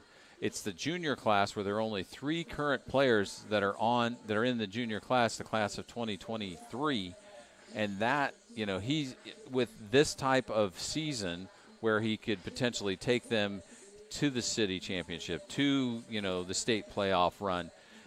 You might find some of those other juniors that are thinking about playing football but haven't come out, in the hallways and say, hey, why don't you put on the helmet and the pads and give it a try, Well, you remember what happened in the spring was Coach was able to do that. Yeah. And we got some players who made contributions who hadn't played football in 2 or 3 years. There's some great athletes at Whitney Young between the basketball program, the lacrosse program, the baseball program. Nando Lozano plays volleyball. Was his primary sport before he came out this year in the spring. So there's a lot of talent. Whitney Young has 2,000 kids, about 1,000 boys. Yep. But talking to Coach Finger earlier this year, if he can get 25 kids, if he can get 25 freshmen every year, yeah, I mean, that's a program you build championships on. It sure is. One of the advantages that Phillips has, being down on 35th and Martin Luther King, is they have a couple elementary schools that feed right into them. They're only a school of 600, Todd, 660, I think. But they have kids. I mean, you look at size of some of these kids, my goodness gracious. Yeah. But they have kids who play Pee Wee football in the Phillips system. And that's a tribute to Coach McAllister and what he did in his 11 years to build the system. So, got to start it somewhere. Big number 72, Todd, still got a little hitch in his giddy-up. Still, yeah, I see that. He's limping a little bit, so hopefully he's okay. But the Dolphins are going to get this ball. My hope, there's under 30 seconds now in the half or in the halftime. My hope is that the instruction was catch the ball, run toward the goal line. The other goal line. Don't try and run toward the sideline. Exactly. And let's see what the Dolphins drew up. They've had plenty of time to figure it out, and let's see what they've drawn up. They will get the ball to get things started here in the second half. Thanks for hanging with us, everyone out there on the World Wide Web, the Whitney Young Football YouTube channel. Let's see how things get going here.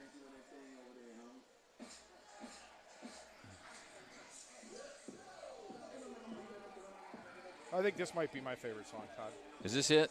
Yeah, it's my anthem. I've never felt so old and dad-like in my life.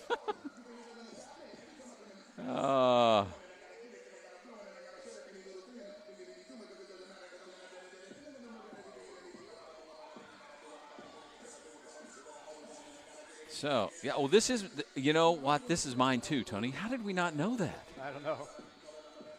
Sometimes I just forget. Well, let's see how I almost did it. The wrong team. The wrong team. Let's see how the orange helmeted guys, the Dolphins of Whitney Young, respond. And I think this first drive is going to tell a story, Tony. I think you come out just like you did on that drive you scored a touchdown on, Todd. Yep. Those are the plays that are available. Normally in a game like this, you talk about how you slow the linebackers down. Yep. And that's with a little play action or with throwing the ball and making them make some reads. But right now, the Dolphins' problem is with the front four with 99 and 92, and I apologize, we don't have names. Yeah.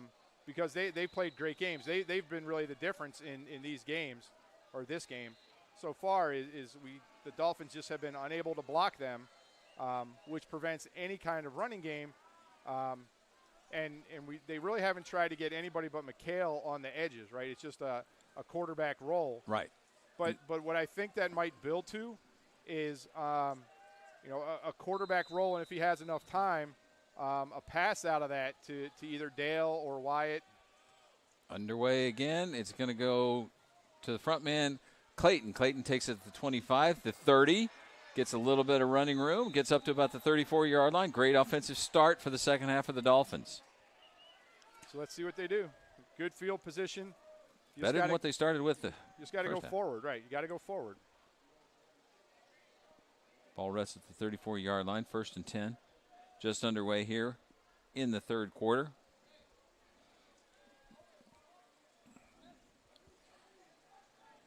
So What do we got? You got 99, but no 92 on the defensive line. Yeah, 54 is in there too. 54, 53, yeah. And Nick Dale is, they say he's 5'11" and 241, but I don't believe that. So McHale in the gun, pulls it down, looks to the left side. Yeah, there's just nothing. There's no room there. There's no, especially coming to the short side. There was 2 defenders on the Dolphin side of the line of scrimmage, and there's just nowhere to go, no move for McHale to make right now. Yep. And then he's got to run all the way to the other side of the field to get the play. Every play, you think he'd learn the hand signals. Why do you know why? I mean, what's the reason behind that? I don't know. Just thought I'd ask. Nope, no idea. The dad of a quarterback. I always had to stay in the. You assume the quarterback talks to his father. I always had to stay in the huddle and just get everybody, Well, you had to set the proper 7 yards behind the line of scrimmage. Well, it was 10 back then, so that's 10. Where I got my running. Yeah, exactly. 2 receivers to the top of the field. Carter down, the freshman down to the left. They move Dale to the right side with Skutanis on that side as well. McHale rolls to his right, lets it fly, flings it to Wyatt, incomplete. Yeah. Just, and it's things still haven't slowed down. He threw that a little bit early. I think he threw it off the wrong foot. Yeah. And, threw it as he was in the air a little bit, which is why the ball went high. So now you have 3rd and 10. 3rd and 10. They got to get the ball to the 45, 44. Ball rests at the 34-yard line, so ball in the near hash. But I think that's where the success comes. You got to roll the pocket, Todd. You got to, get away from that inside pass rush. You're sending that time there, So if you roll it, all you're really looking at is the defensive end and the linebacker on that side because the 2 cornerback, the 2 D-backs went out. So now they're going to run, Wyatt comes to the top of the screen now. Yep. McHale in the gun again. And now they're going to have 2 receivers. Put Hood in the slot. A little confusion. Thank goodness there's no play clock. Exactly. No, there is a play clock now. It's 5 seconds. Fakes the inside pass, going over the middle, looking for Wyatt, incomplete. Throwing into double coverage that time. Had a good thought, but it just sailed on him a little bit. And I don't think Wyatt has that fleet of foot like Anthony Hood that you're looking for. Yeah, and it's just hard to jump there when you're in full stride. So it'll be 4th down. So a 3 and out, probably not how they wanted to how they'd written it up. But 10:34, Alex Dale will be back to punt. Both shod this time. Boy, plays take a long time in CPS, don't they? They do. Now the Dolphins will start pointing to their guys. Yeah. Good thing there's no play clock. Frank with a bit of a wobbler. Dale gets a knuckleball off, bounces at the 45, picked up on the 1 hop by number 20 at the 38-yard line, moves to the left, now cuts back, changes field to the right side. Wyatt is there and knocks him down at the 40-yard line. Couple penalty flags. Way back? Oh, there's one on the 50. 50, yeah, I see that so now. I'm assuming that's going back to the 30. So the Wildcats will start. The white hat's going to take his time, get into the. Boy, he is. I know we have a shortage of referees, but this is ambling.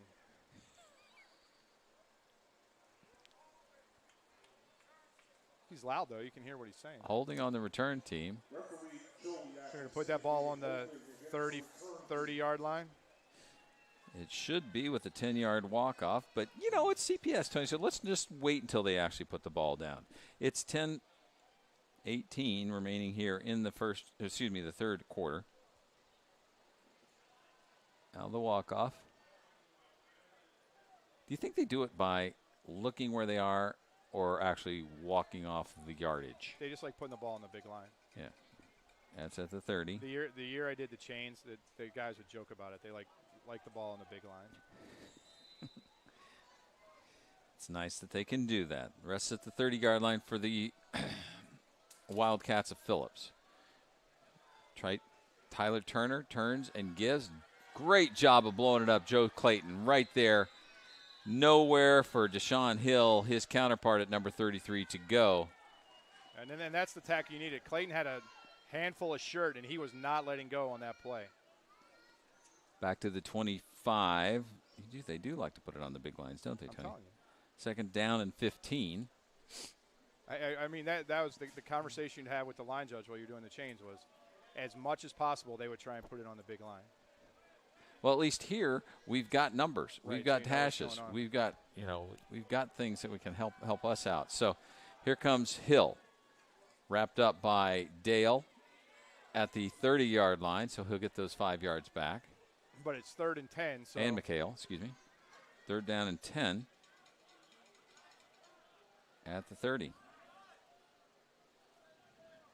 So a little bit of lackluster play on the offense by Phillips here. So, yep. You would think this would be a pass. Wildemeth has to get out to cover his guy. 18 and 7. 18 to the numbers on the left side, top of your screen. 7 in the slot. Turner takes, looks to his right. He's got his man right at the 40-yard line. That's Savage. He stepped out of bounds, but he does have enough for a first down. Spot him at the big line on the 45. So a gain of 15. Yeah, Anthony Hood, a lot of respect for Savage's speed on that and reputation. Gave him a big cushion. Savage just ran to the first down marker, turned around, and Turner put a nice pass right on his numbers. Yep. From the 45. So it's 1st and 10 at the 45.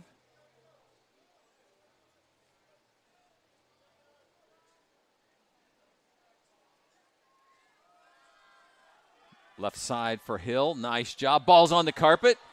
And a hold. It looks like the Will Carter looks like he might have it. I thought Carter had it, but it looks like they're going to give it to Phillips back at the 33, 34-yard line. Yeah, Will Carter was on top of it. Must have just popped out when he fell on it.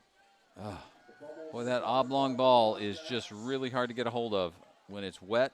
The field's wet. Your arms are wet. Everything's wet. So great opportunity for the stop by the Dolphins. 2nd down, the ball rests back at the 33-yard line, so a loss of 12 on the play. It's 2nd and 22. Under 8 minutes to go here in the third quarter. I see a little bit of sunshine? No, couldn't be. Turner sets up again to Savage. Savage at the 36. Great tackle by Hood. Right as the ball met the ball at the receiver at the 36-yard line. Only a 3-yard pickup. That was great. He made a perfect read on that ball, stopped, and then just closed on Savage as Savage caught it. So perfectly played by Anthony Hood right there. 3rd down and 19. Phillips needs to get all the way to the Dolphin 45 for a first down. So nothing deep. So Hood's not giving Savage much on this, only 3 yards. Looking that way again. Pump fakes. Plenty of time. He's got Savage down the sideline at the 25-yard line. Can't come up with it. Hood picks it off, but he's out of bounds. So that'll bring up a 4th down. So you saw yeah, a little bit of sunshine, Todd. It's still raining, though. Saw the speed of Savage on that play. Just almost a straight fly route. Well, there was a pump by Turner, and a give and go. So here we go. I don't see a punter out. And the Wildcats have to get the ball to the Dolphin 45. So here we go. They are going to punt on this. So another good defensive stand by the Dolphins. Yep. And again, that's all you're looking for. 7 minutes on the board here in the third. Still 30-6. No score here in the second half. Phillips up by 24 at the moment. So nobody goes back deep for Whitney Young. I'm not sure if that's because they don't trust Phillips to actually punt the ball. Right. You still need Phillips needs one more, and 13 just saunters onto the field through the defense. That's what happens when you don't punt very often. You're not sure who's on the You're not sure who's where, and they're little guys, little numbers too. Alex Dale, made the ball go straight up.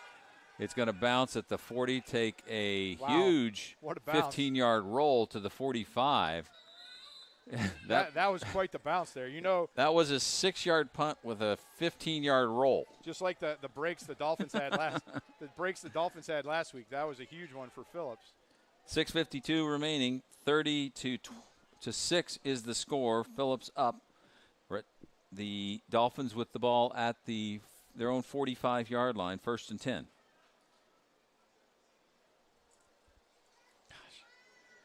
What's that? There's the sunshine, Tony. What are you complaining? Just complaining. I think it's just a tease, Todd. Days are getting shorter. It's October when the real football starts, right? Yep.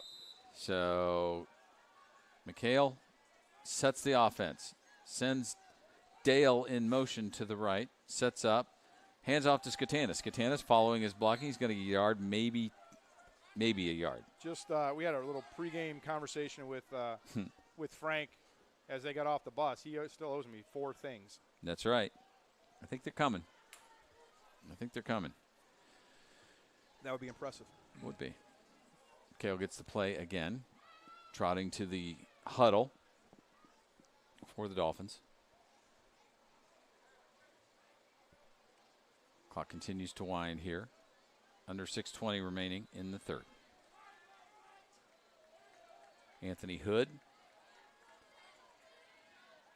They've got a cushion for Hood. Yeah, I mean they're cheating to the inside. McHale rolls to his right, sets up again. He's got Will Carter had it and then turned. And then did not come up with it. Incomplete. So that'll bring up a 3rd down and 9. So there's open plays. And I think what this talks to, Todd, is the way the Dolphins are attacking this second half is they're working on the plays they know are going to work the next couple of weeks. Yeah. Because if they're going to work against the speed of this Phillips team, they're going to work against Lincoln Park and Taft. Yeah, exactly. I mean, again, as you said, this was the game everybody had circled. This was the, telltale sign. It's like, okay, where are we at, guys? And, first quarter, throw the first quarter out. After that, it's been a good game. It's been competitive. Absolutely. And you called it the great equalizer was the rain. Here comes 3 again, hitting McHale, incomplete on that backside. It's the second time he's gotten rattled by number 3. Gets up and gives him a pat on the back. Yeah, it was a good throw considering he got waylaid, hit in the ear hole when as he let the ball go. So it's 4th and 9 at the 46. Yeah, you take the first quarter out, Todd. It's 8-6. Yep. I mean, it's been competitive. It's been a game that's been played in the middle of the field, and the Dolphins have definitely come up with some big defensive stops. No huge plays for the Wildcats, and I think that's what's impressed me most all season about these Dolphins is I can only think of one, big play. It was a Westinghouse had a 50-yard touchdown pass, and that's really the only super big play the Dolphins have given up. Yep. McHale rolls to the right. Here comes big number 99. He sheds a couple of those defenders, lets it fly. Teardrops into the receiver at the 38-yard line. 1st down, Dolphins. Just a little boop right into Sam Wyatt, and wow, what a job by McHale. And again, you see the elusiveness that McHale has when he doesn't try and rush it, because in the rush there was 3 Wildcats there that were there to break him down. He was able to slid through a couple of those guys. To sidestep 2, duck under 1, and then had the touch and the patience to make that throw. Huge conversion on 4th down. But what I was going to say, Todd, is the defense has only given up 1 big play. Right. As I said, only 2. Well, that's not true. I think three touchdowns now on defense. But still, in 5.5 games, that's impressive as heck. Sure is. Low snap. McHale's got to pick it up. Here comes the rush, and he gets nailed at about the 48-yard line. Yeah, that's really funny. There's a lot of stuff to build on here, Todd. The defense continues to play really well, and you see the plays that work on offense. And what Phillips has taken away is the running plays today. But these longer handoffs and kind of rolling McHale out, getting him out of the pocket. Oh, they're going quick. Oh, they got a weird formation. Neil Rocky is a slot receiver. McHale still in the gun. Takes a snap. Loses the football. All that confusion, and he just didn't have a good grip on it. He knows it. And he drops it to 45-yard line. So the trickeration didn't work that time. Good thing it's raining today, Todd. I don't think the glasses are coming out. Hey, look, Todd, we got a rainbow. Hey, how about that? I'm not sure. Gorgeous. After all that rain. I'm not sure if we can see it on the. What do you find at the end of the rainbow? Hopefully a couple touchdowns. Yeah, let's look for 2. Actually, there's 4 things that Frank Sertanis is asking for. I don't think it's bright enough to see it on the monitor. I don't see it. It's hard. No, it's kind of real fuzzy. Now I jacked the focus for the game. All right, 3rd, and you got to get the ball to the 28. A whole lot. Ball's at the 52 per the scoreboard operator here. McHale looking to the right side, incomplete, intended for Anthony Hood. Just a little high. And you can tell that the balls, I don't think he's thrown anything short tonight. Nope.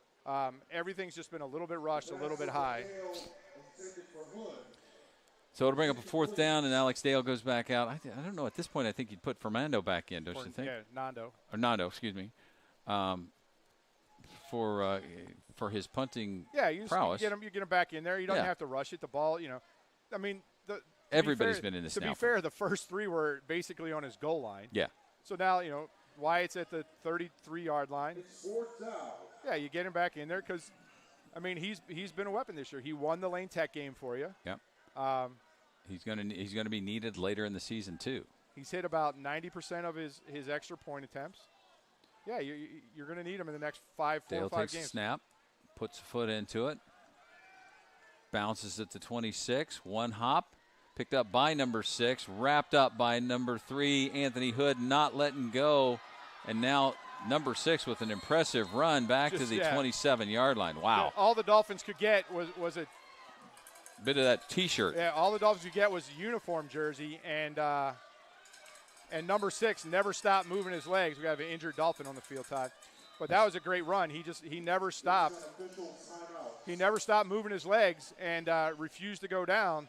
And, he was trapped, back at the 15-yard line and ended up getting the ball out to the 28-yard line. Looks like Will Carter is the injured Dolphin down right now. I want to thank all of our viewers out there worldwide, globally, for checking out Whitney Young Football on the Whitney Young Football channel. Putting up with us getting on a little bit late. Just a little late. We just, it's the city that works, Tony. It's in the emblem. It's in the moniker of this city. And Will Carter's up, and that's good to see, getting a little round of applause, walking it off. You just you never know what you're going to get when you get to a site like this. And so we persevered, and we are hope you're enjoying the game. This is a box of chocolates? Is that what you're telling me? This is your box of chocolates, my friend. Something like that. This is it. We don't have names or a roster for the opponent. Yeah, I got about a 3-second overview from the coach, but you know what? We make it work. So it'll be 1st and 10 for Phillips. The good news is that, since most of our games have been at home, I think there's a trend here in these monochrome jerseys with the dark on dark, dark jerseys with dark numbers. Add a little bit of water, and you really can't see anything. But that sun and that rainbow have certainly helped. So Turner takes a snap, straight back. Scatanis with the pressure. Dumps it out to number 29. Tripped up by McHale, or number 14. That was Amari McAfee with the catch. Nice screenplay. Great call.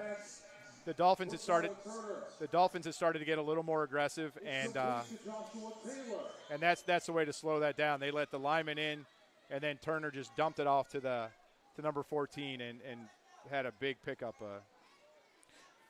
17 yards on the completion. Gain of what? How? Okay. Not a chance. Whatever. There's the inside handoff back to Amari McAfee. Gets close to the midfield stripe. He's going to be stopped at about the 49-yard line. So it'll be 2nd down and 6. So if you watch it, you can see now, Todd, the Dolphins are starting to get some penetration on the defensive line, but they're going a little bit too far. So they get through, and they're trying to get overrunning to the, right. They're trying to get to the quarterback instead of getting through the line, breaking down, and looking for the football. because you saw a couple white shirts that time, but the ball went to the left. They were in on the right side of the offense, and just learning you can get in there, but you got to find the ball first. Turner with 2 to the right, 2 to the left, looking left, goes left. He's got his slot man at the 44-yard line, enough for a first down. Anthony Hood with the stop, and that was Daquan Phillips with the catch. Yeah, Mr. Turner hasn't thrown the ball a ton tonight just because of the weather conditions, but the pass from Tyler is complete to Phillips. But when he has, especially his short passes are crisp and on the numbers. He hasn't missed inside or outside yet tonight, I don't think. So it's 1st and 10 at the young 44-yard line. A buck and a half left here in the third quarter. Excuse me. Gotta get all this stuff right.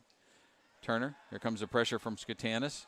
Lets it fly to the right side, looking for Phillips. Daquan, does he come up with it? It looks like he does. McHale saying no, he did not, and the official agrees with McHale. No, he did not have it inbounds. I think the back judge came over.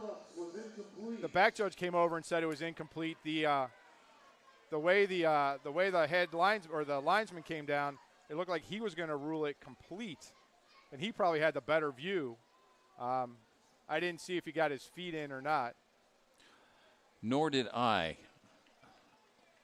But we got 67 ticks remaining here in the third. 30-6 is the score. We played to a scoreless third quarter so far. Hood right on top of Savage. Here comes Turner, and here comes the pressure. Nice job. Sam Wyatt is there to bring him down. Wyatt and Alex Dale giving chase all the way back to the 45-yard line of Phillips. So one more play here in the Turner with the quarterback keeper.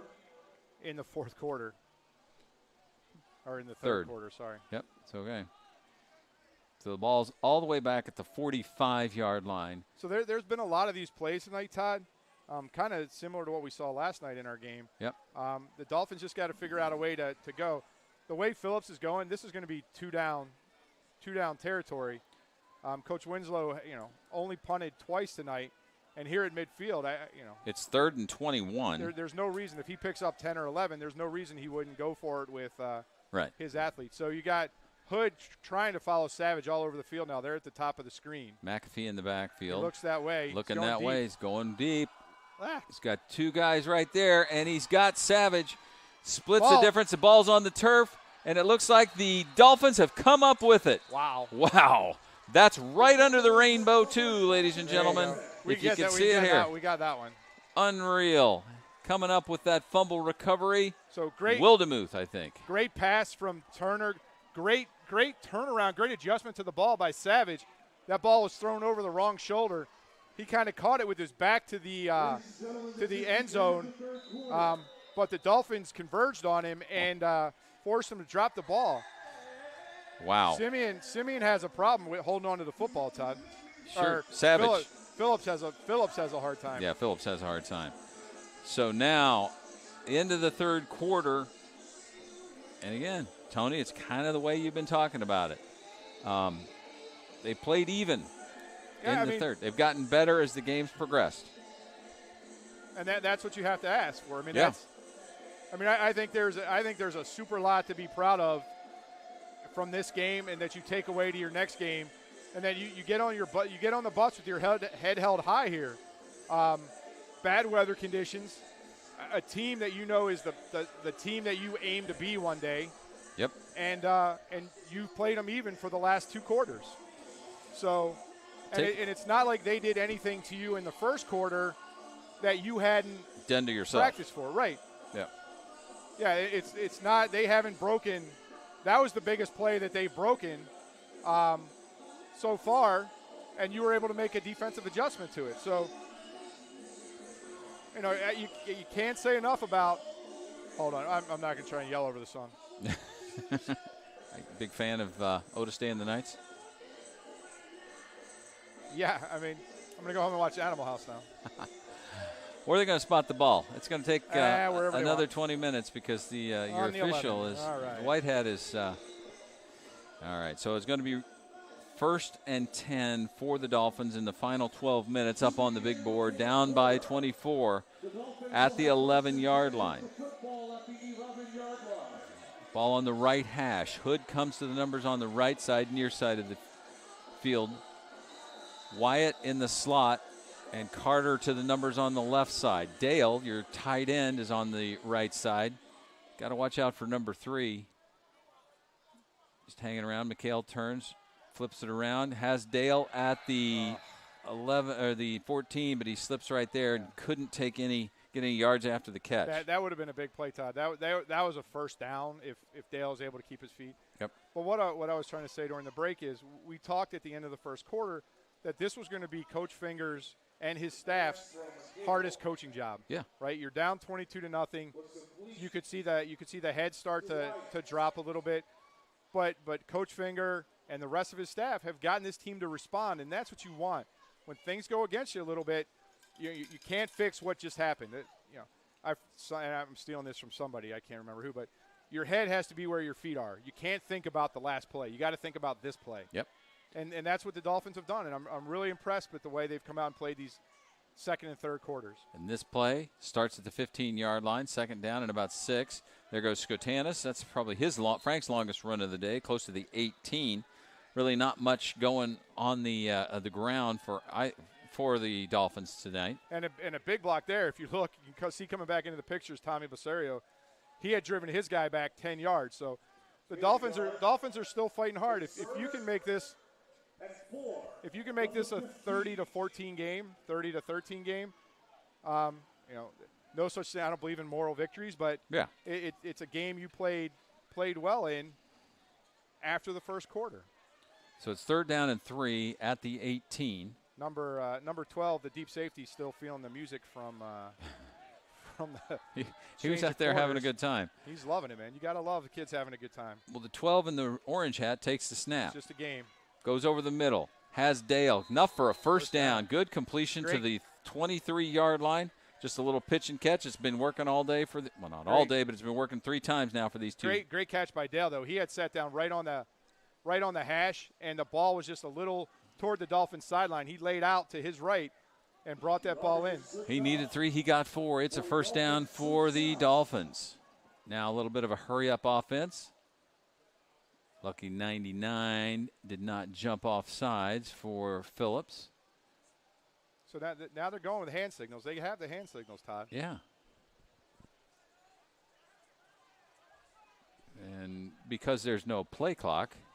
Now they got she's counting, though. Or the back, sorry. Didn't mean she. The back judge is counting. The back judge is counting. There you go. Delay a game. Yeah, delay a game. I was going to say that one just took a Yeah, little they had to run through the signals twice.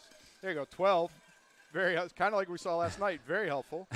Still enjoying the music, and he ran back and picked up the flag. Helped the back judge with the flag. Yeah, there he goes. Yeah, he's got a little shimmy step there. He's feeling it. I love it. 1st and 15. Right. Now the ball will be back at the 18-yard line. Sorry. We forget all the time that this is a game, and you want to see the kids have fun. So that's right. Parents ruin everything. And administrators. 9:18 remaining here in the 4th. I should probably. Wow, Todd. I mean, it's like our 3rd rainbow now. Now we have almost a full one. Dang. Overhead. Wow. Oh. So we had one to the left, one to the north, one to the south, and now we got one overhead. So 1st and 15 at the 18-yard line. Good snap to McHale. Here comes the pressure. Gets away from it. Moves to the left side. Gets run out of bounds close to about the 25-yard line. They're going to spot it at the 24. That one doesn't show up as well as the other one did. Everybody's wondering why I'm showing this guy. After the 6-yard run by McHale, 6th play of the drive coming up. Now we got to get our focus back. This has been Young's ball the entire 4th quarter so far. 6th play coming up. They started at their own 11-yard line. Oh, Todd, the camera won't focus anymore. There we go. And I'm going to really have to do a really good job at explaining what's going on. McHale back in the gun. Dale moves from left to the right side. 2 receivers to the right as well. McHale rolls to his right, sets up, looking for Wyatt again. Intercepted. Picked off at the 36-yard line. Picked off by number 6 or number 1. Number 6 with the INT. at the 35-yard line. The pass from McGill was intercepted. Yeah, just there were 3 Wildcats there, Todd, and he was trying to fit in another kind of teardrop. And The result of the turnover gives the Wildcats 1st and 10 with the football. Well, after the pick, with the pick again, Wyatt was there, and it was somewhat of a jump ball, but I think he was out of position and turned the wrong way. Right. Number 6 stepped right in, had an opportunity, picked it off, and it's going to be 1st and 10 at the 35-yard line of the Dolphins for Phillips and Tyler Turner. Turner still in the gun. 2 receivers to the right side. Goes Another to the little screen pass, There you go. incomplete. The intended receiver that time was number 8. There you go. We're going to have a unsportsmanlike on Phillips. Somebody unnecessarily hit Alex Dale long after the ball was on the ground. Wow. So no need to get chippy now. It's been a really good football game. Yeah. Really well played football game, Right. considering the weather conditions. Cameron Horde was number 8. Actually just got that. He's been a fullback and a tight end. He's 6'2", 215. So they're going to take the ball from the 35 to the 50.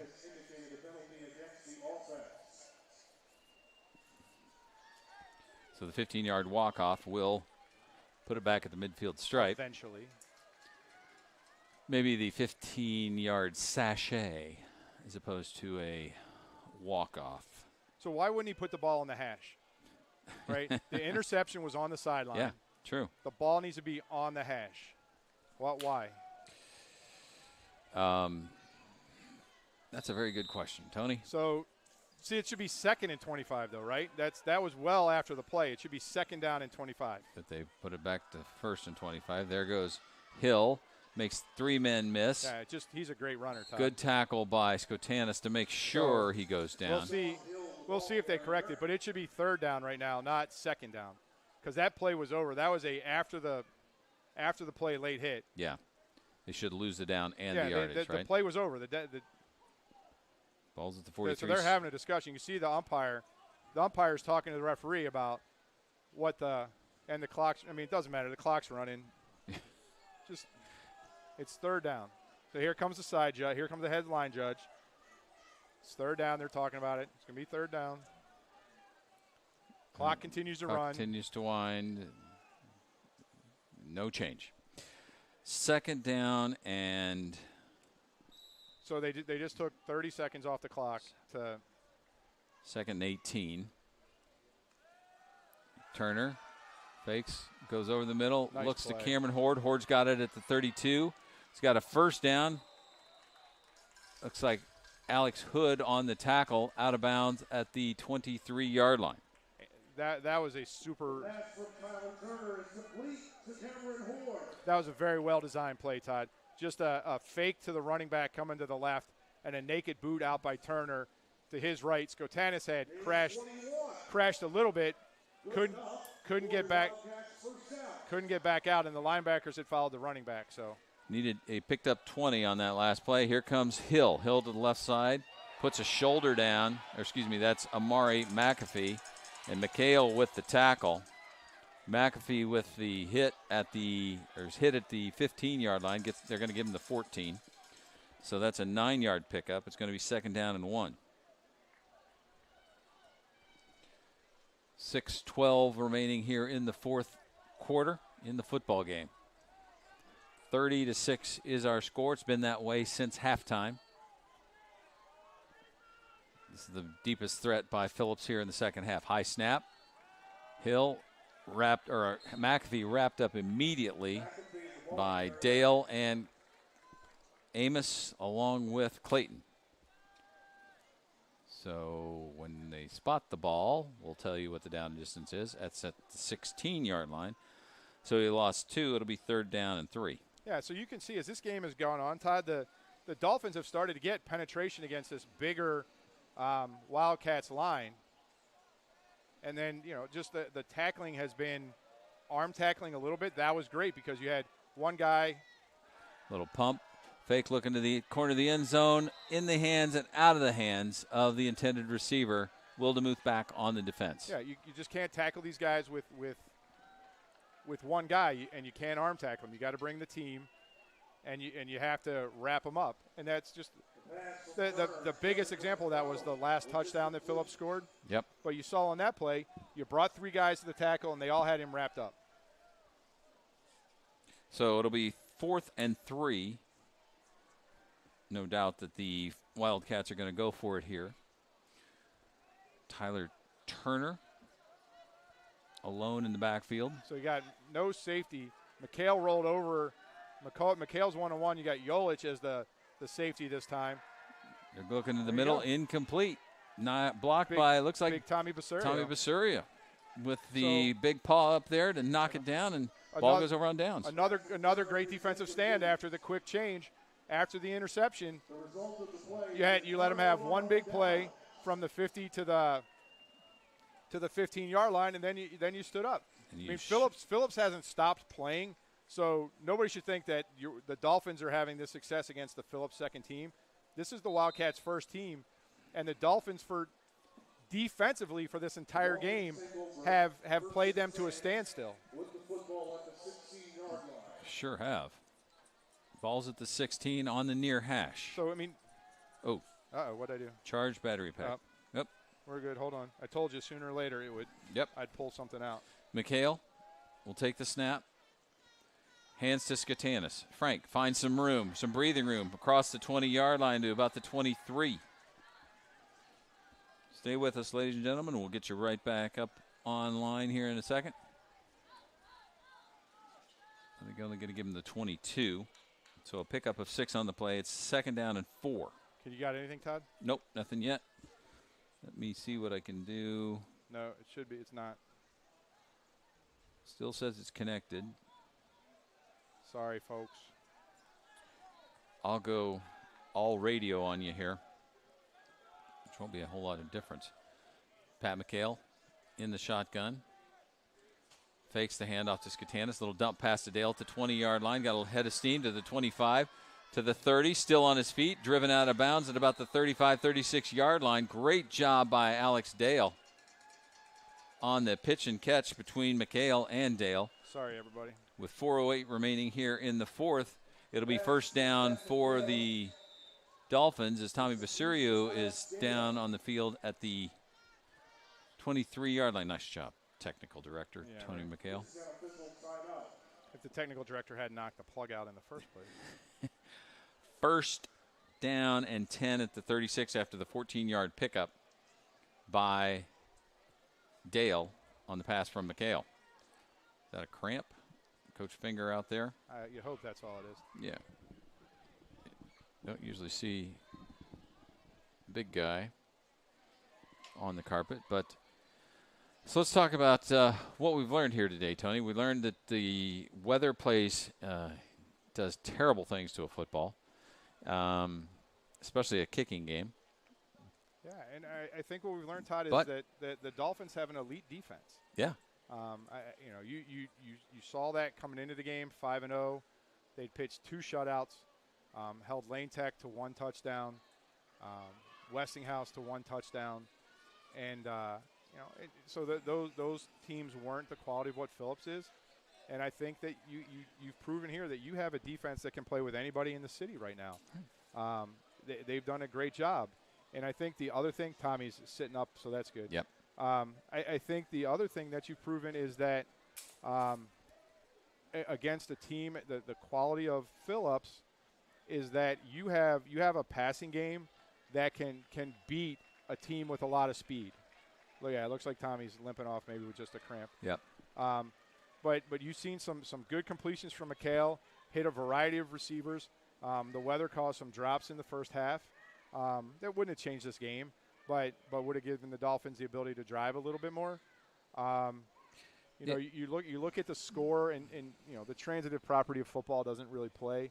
Right. But you've seen what Phillips has did to Taft and to Simeon, and I think if you're Coach Finger and the rest of his coaching staff, you have to be super confident about how you came out here and played today, offensively and defensively. I mean, looking at the scoring sheet, 1 play, 14 yards, just 8 seconds on a 14-yard run by Hill to get things started. Then it was the block punt in the end zone. Then it was, as McHale takes the ball, goes to the left side to the 40, 45, still on his feet. He's got a first down. Dolphins keep moving. But again, those first 3 drives, or the first 3 scores to get to spot them 22 points, right, and then basically held, was all because of special teams and the way that they did not perform. So, first, it's what Phillips does. They just speed up the game for you, and you have no way to practice that kind of speed. Right. And now, later here in the football game, Pat McHale runs for 12 yards, gets a first down at the 48-yard line, takes a snap, going to try it again. Why not? Works on the left side, gets across the midfield stripe into Phillips territory, down to about the 48-yard line. Yeah, I think that, if you go talk to Coach Winslow after this game, he'll tell you that his football team was in a game for 3.5 quarters. They were challenged today. And that's what Whitney Young wanted to do. They wanted to come out and measure themselves against the best in the city. Yep. And I think they've come out with a really positive answer. So McHale with 3:11 remaining here in the football game. He and Skatanis in the backfield. Takes the snap. Here comes the pressure again. There's number 3 with his second sack of the afternoon. I think 12 is going to be a little bit sore after. I think so, too. He's so going to Todd, need that ice bath. I think those rainbows were false. Ouch. I think they were a brief interlude to what is a oncoming onslaught. So of rain. If you look to our west, it is not super pretty. Does look a little ominous. That's so that last one hurt. McHale's over there grabbing his knees a little bit, yep. and he's and then that's still so we've talked about all the good that's come out of this, Todd. I think again, no moral victories, and Coach Finger will tell you there's no moral victories. He had his guys ready to win this football game today, but for all the positive, Tommy Basario's out right now. Hopefully he's okay. Hopefully it's just a cramp. But you have struggled to block the front 4 of Phillips all day. Yep. 99 and 3 have had multiple meetings at the quarterback. And you have to figure out a way. Here comes Tommy. You have to figure out a way for the next 4 weeks and hopefully longer to get some kind of blocking up front if your offense is going to work. Nobody else has these defensive ends and defensive tackles that Phillips has, but you got to give McHale time to throw. You got to give Skotanis a hole to run in. So true. 2:49 remaining here in the football game.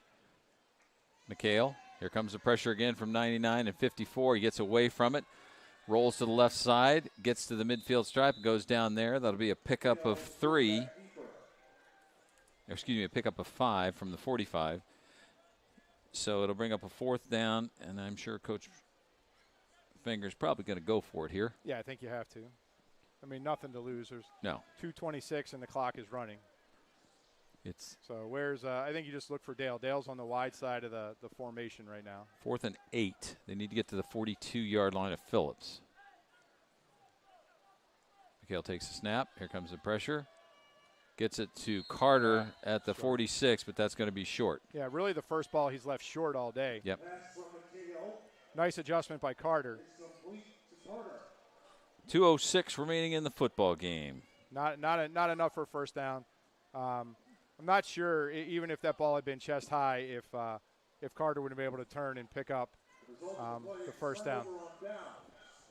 So the Wildcats will take over at the 47-yard line. So now you hope, just for the visuals of it, Todd, that not another score. Not another score. Yeah. I mean, you've played a super 3 quarters of football. 12's taking a seat. 22 is going to come in. First time we've seen. He played last week on offense, Todd. Julian Ramirez. He got some carries at the end of the game last week. He's a senior. So, yeah, McHale's still, I think, feeling that sack. Yeah, I think so, too. He's over there talking to Sam. And so it'll be whenever we decide to start up again. It's 30-6 in the 4th quarter with 2:06 remaining. And Ty Turner taking the snap. Here comes the rush, going underneath. They got it to Savage. Savage with his speed along the sideline steps out of bounds. See, and I question this just a little bit. Like, what's the point? Yeah. And the clock will stop, so they only ran 7 seconds off the clock. Run the ball. You have 4 plays and the game's over. Why are you throwing the football? Right? It's been a super good football game, but I don't understand this at all. Right? It's a high school football game. What point are you trying to prove right now? Yeah. So 23 yards on the pickup. Turner. Yeah, I mean, this is stat building time. This is. Yep. They get the man in the slot. Gets inside the 10-yard line. Never mind. I've gotten in enough trouble today. So it'll be 1st and goal at the. Why is the clock stopped? Because they got to spot the ball as a first. They're trying to. They're winding it. So Turner's out of the game now, Todd. They're bringing somebody else in. All right. But. Well, I think number 9 goes in, and that's Savage. And he's ran the Wildcat a couple of times. Looks like the ball appears to be on about the 2-yard line. 3, excuse me, make it the 3. Savage with everybody tight, moving to the right side. That's the way they're going. Savage is going to walk right in. Whatever. So with 1:04. And the clock continues to run. And the clock continues to run, right. So we'll put another 6 up there. But I think you're right, Tony. I think that's a little Bush League. I've gotten enough trouble today. I'm just going to keep my yap shut and go home. I think the Dolphins played really well today, Todd. I think so, too. I think they proved they belonged on this field. They proved they belong in the land of Lincoln, and have done a great job offensively, defensively. They were ready for this football game. Yep. And played really, really well. So trying the 2-point conversion. They go to Amari McAfee, and he's in.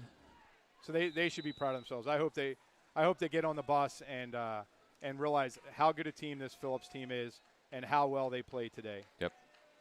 It doesn't always, unfortunately, your effort doesn't always reflect in the scoreboard. But this team played super well, and they'll be ready to come back out next week. Yep.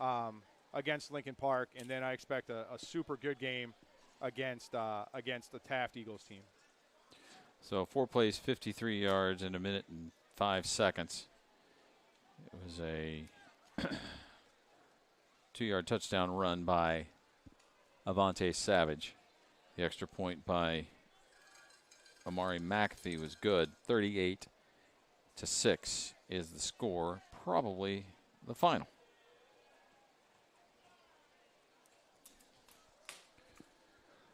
Hood and Jolich back deep to run out the final 60 seconds here at Gately Stadium. Close out week 6 for the Dolphins. Think about it today and tomorrow and then put it away.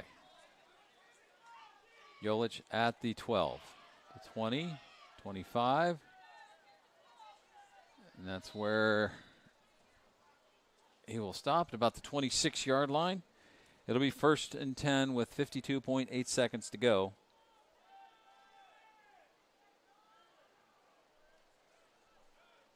And I'm not sure what the conversation about anything is other than take a knee.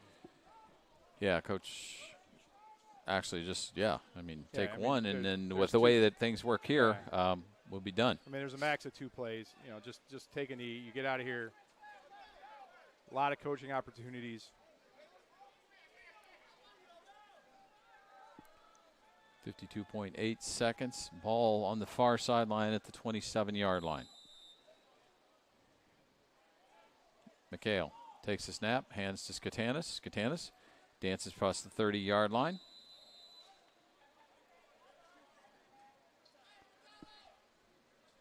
Might get one more off. No, they don't have to. I mean. No.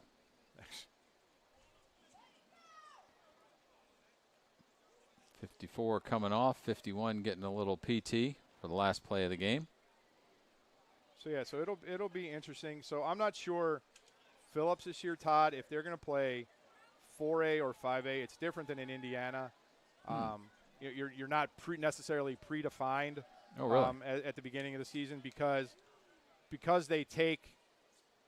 There goes Frank.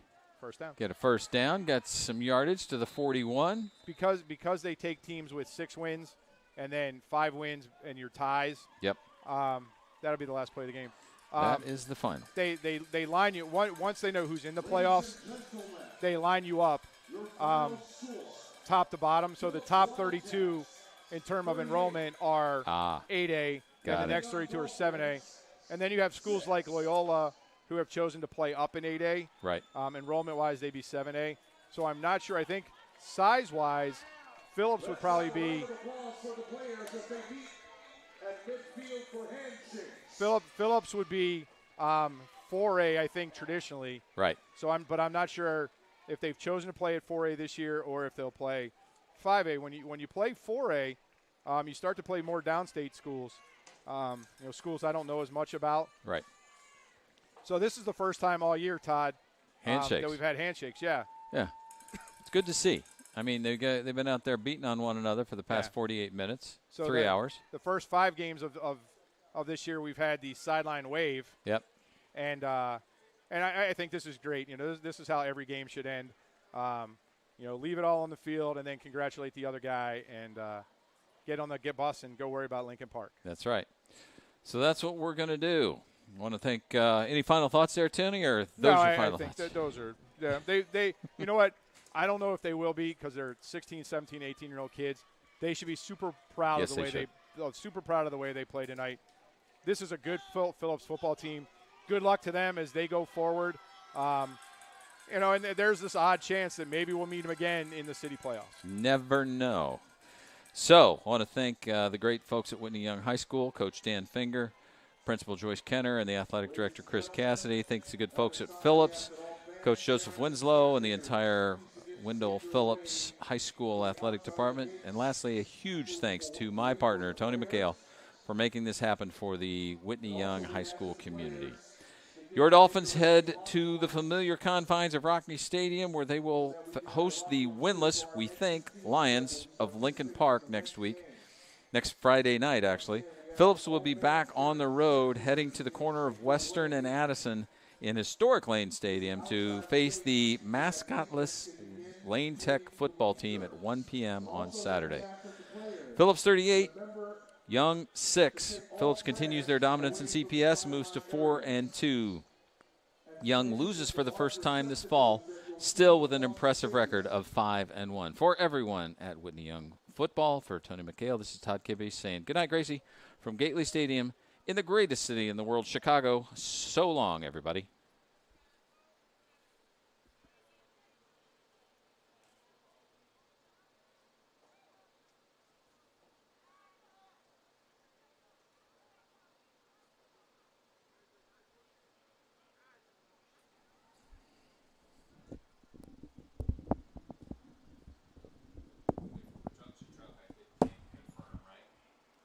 Say it again. For production truck, I go ahead and do what we normally do, right? Yep, and then you have to stop Google too. All right.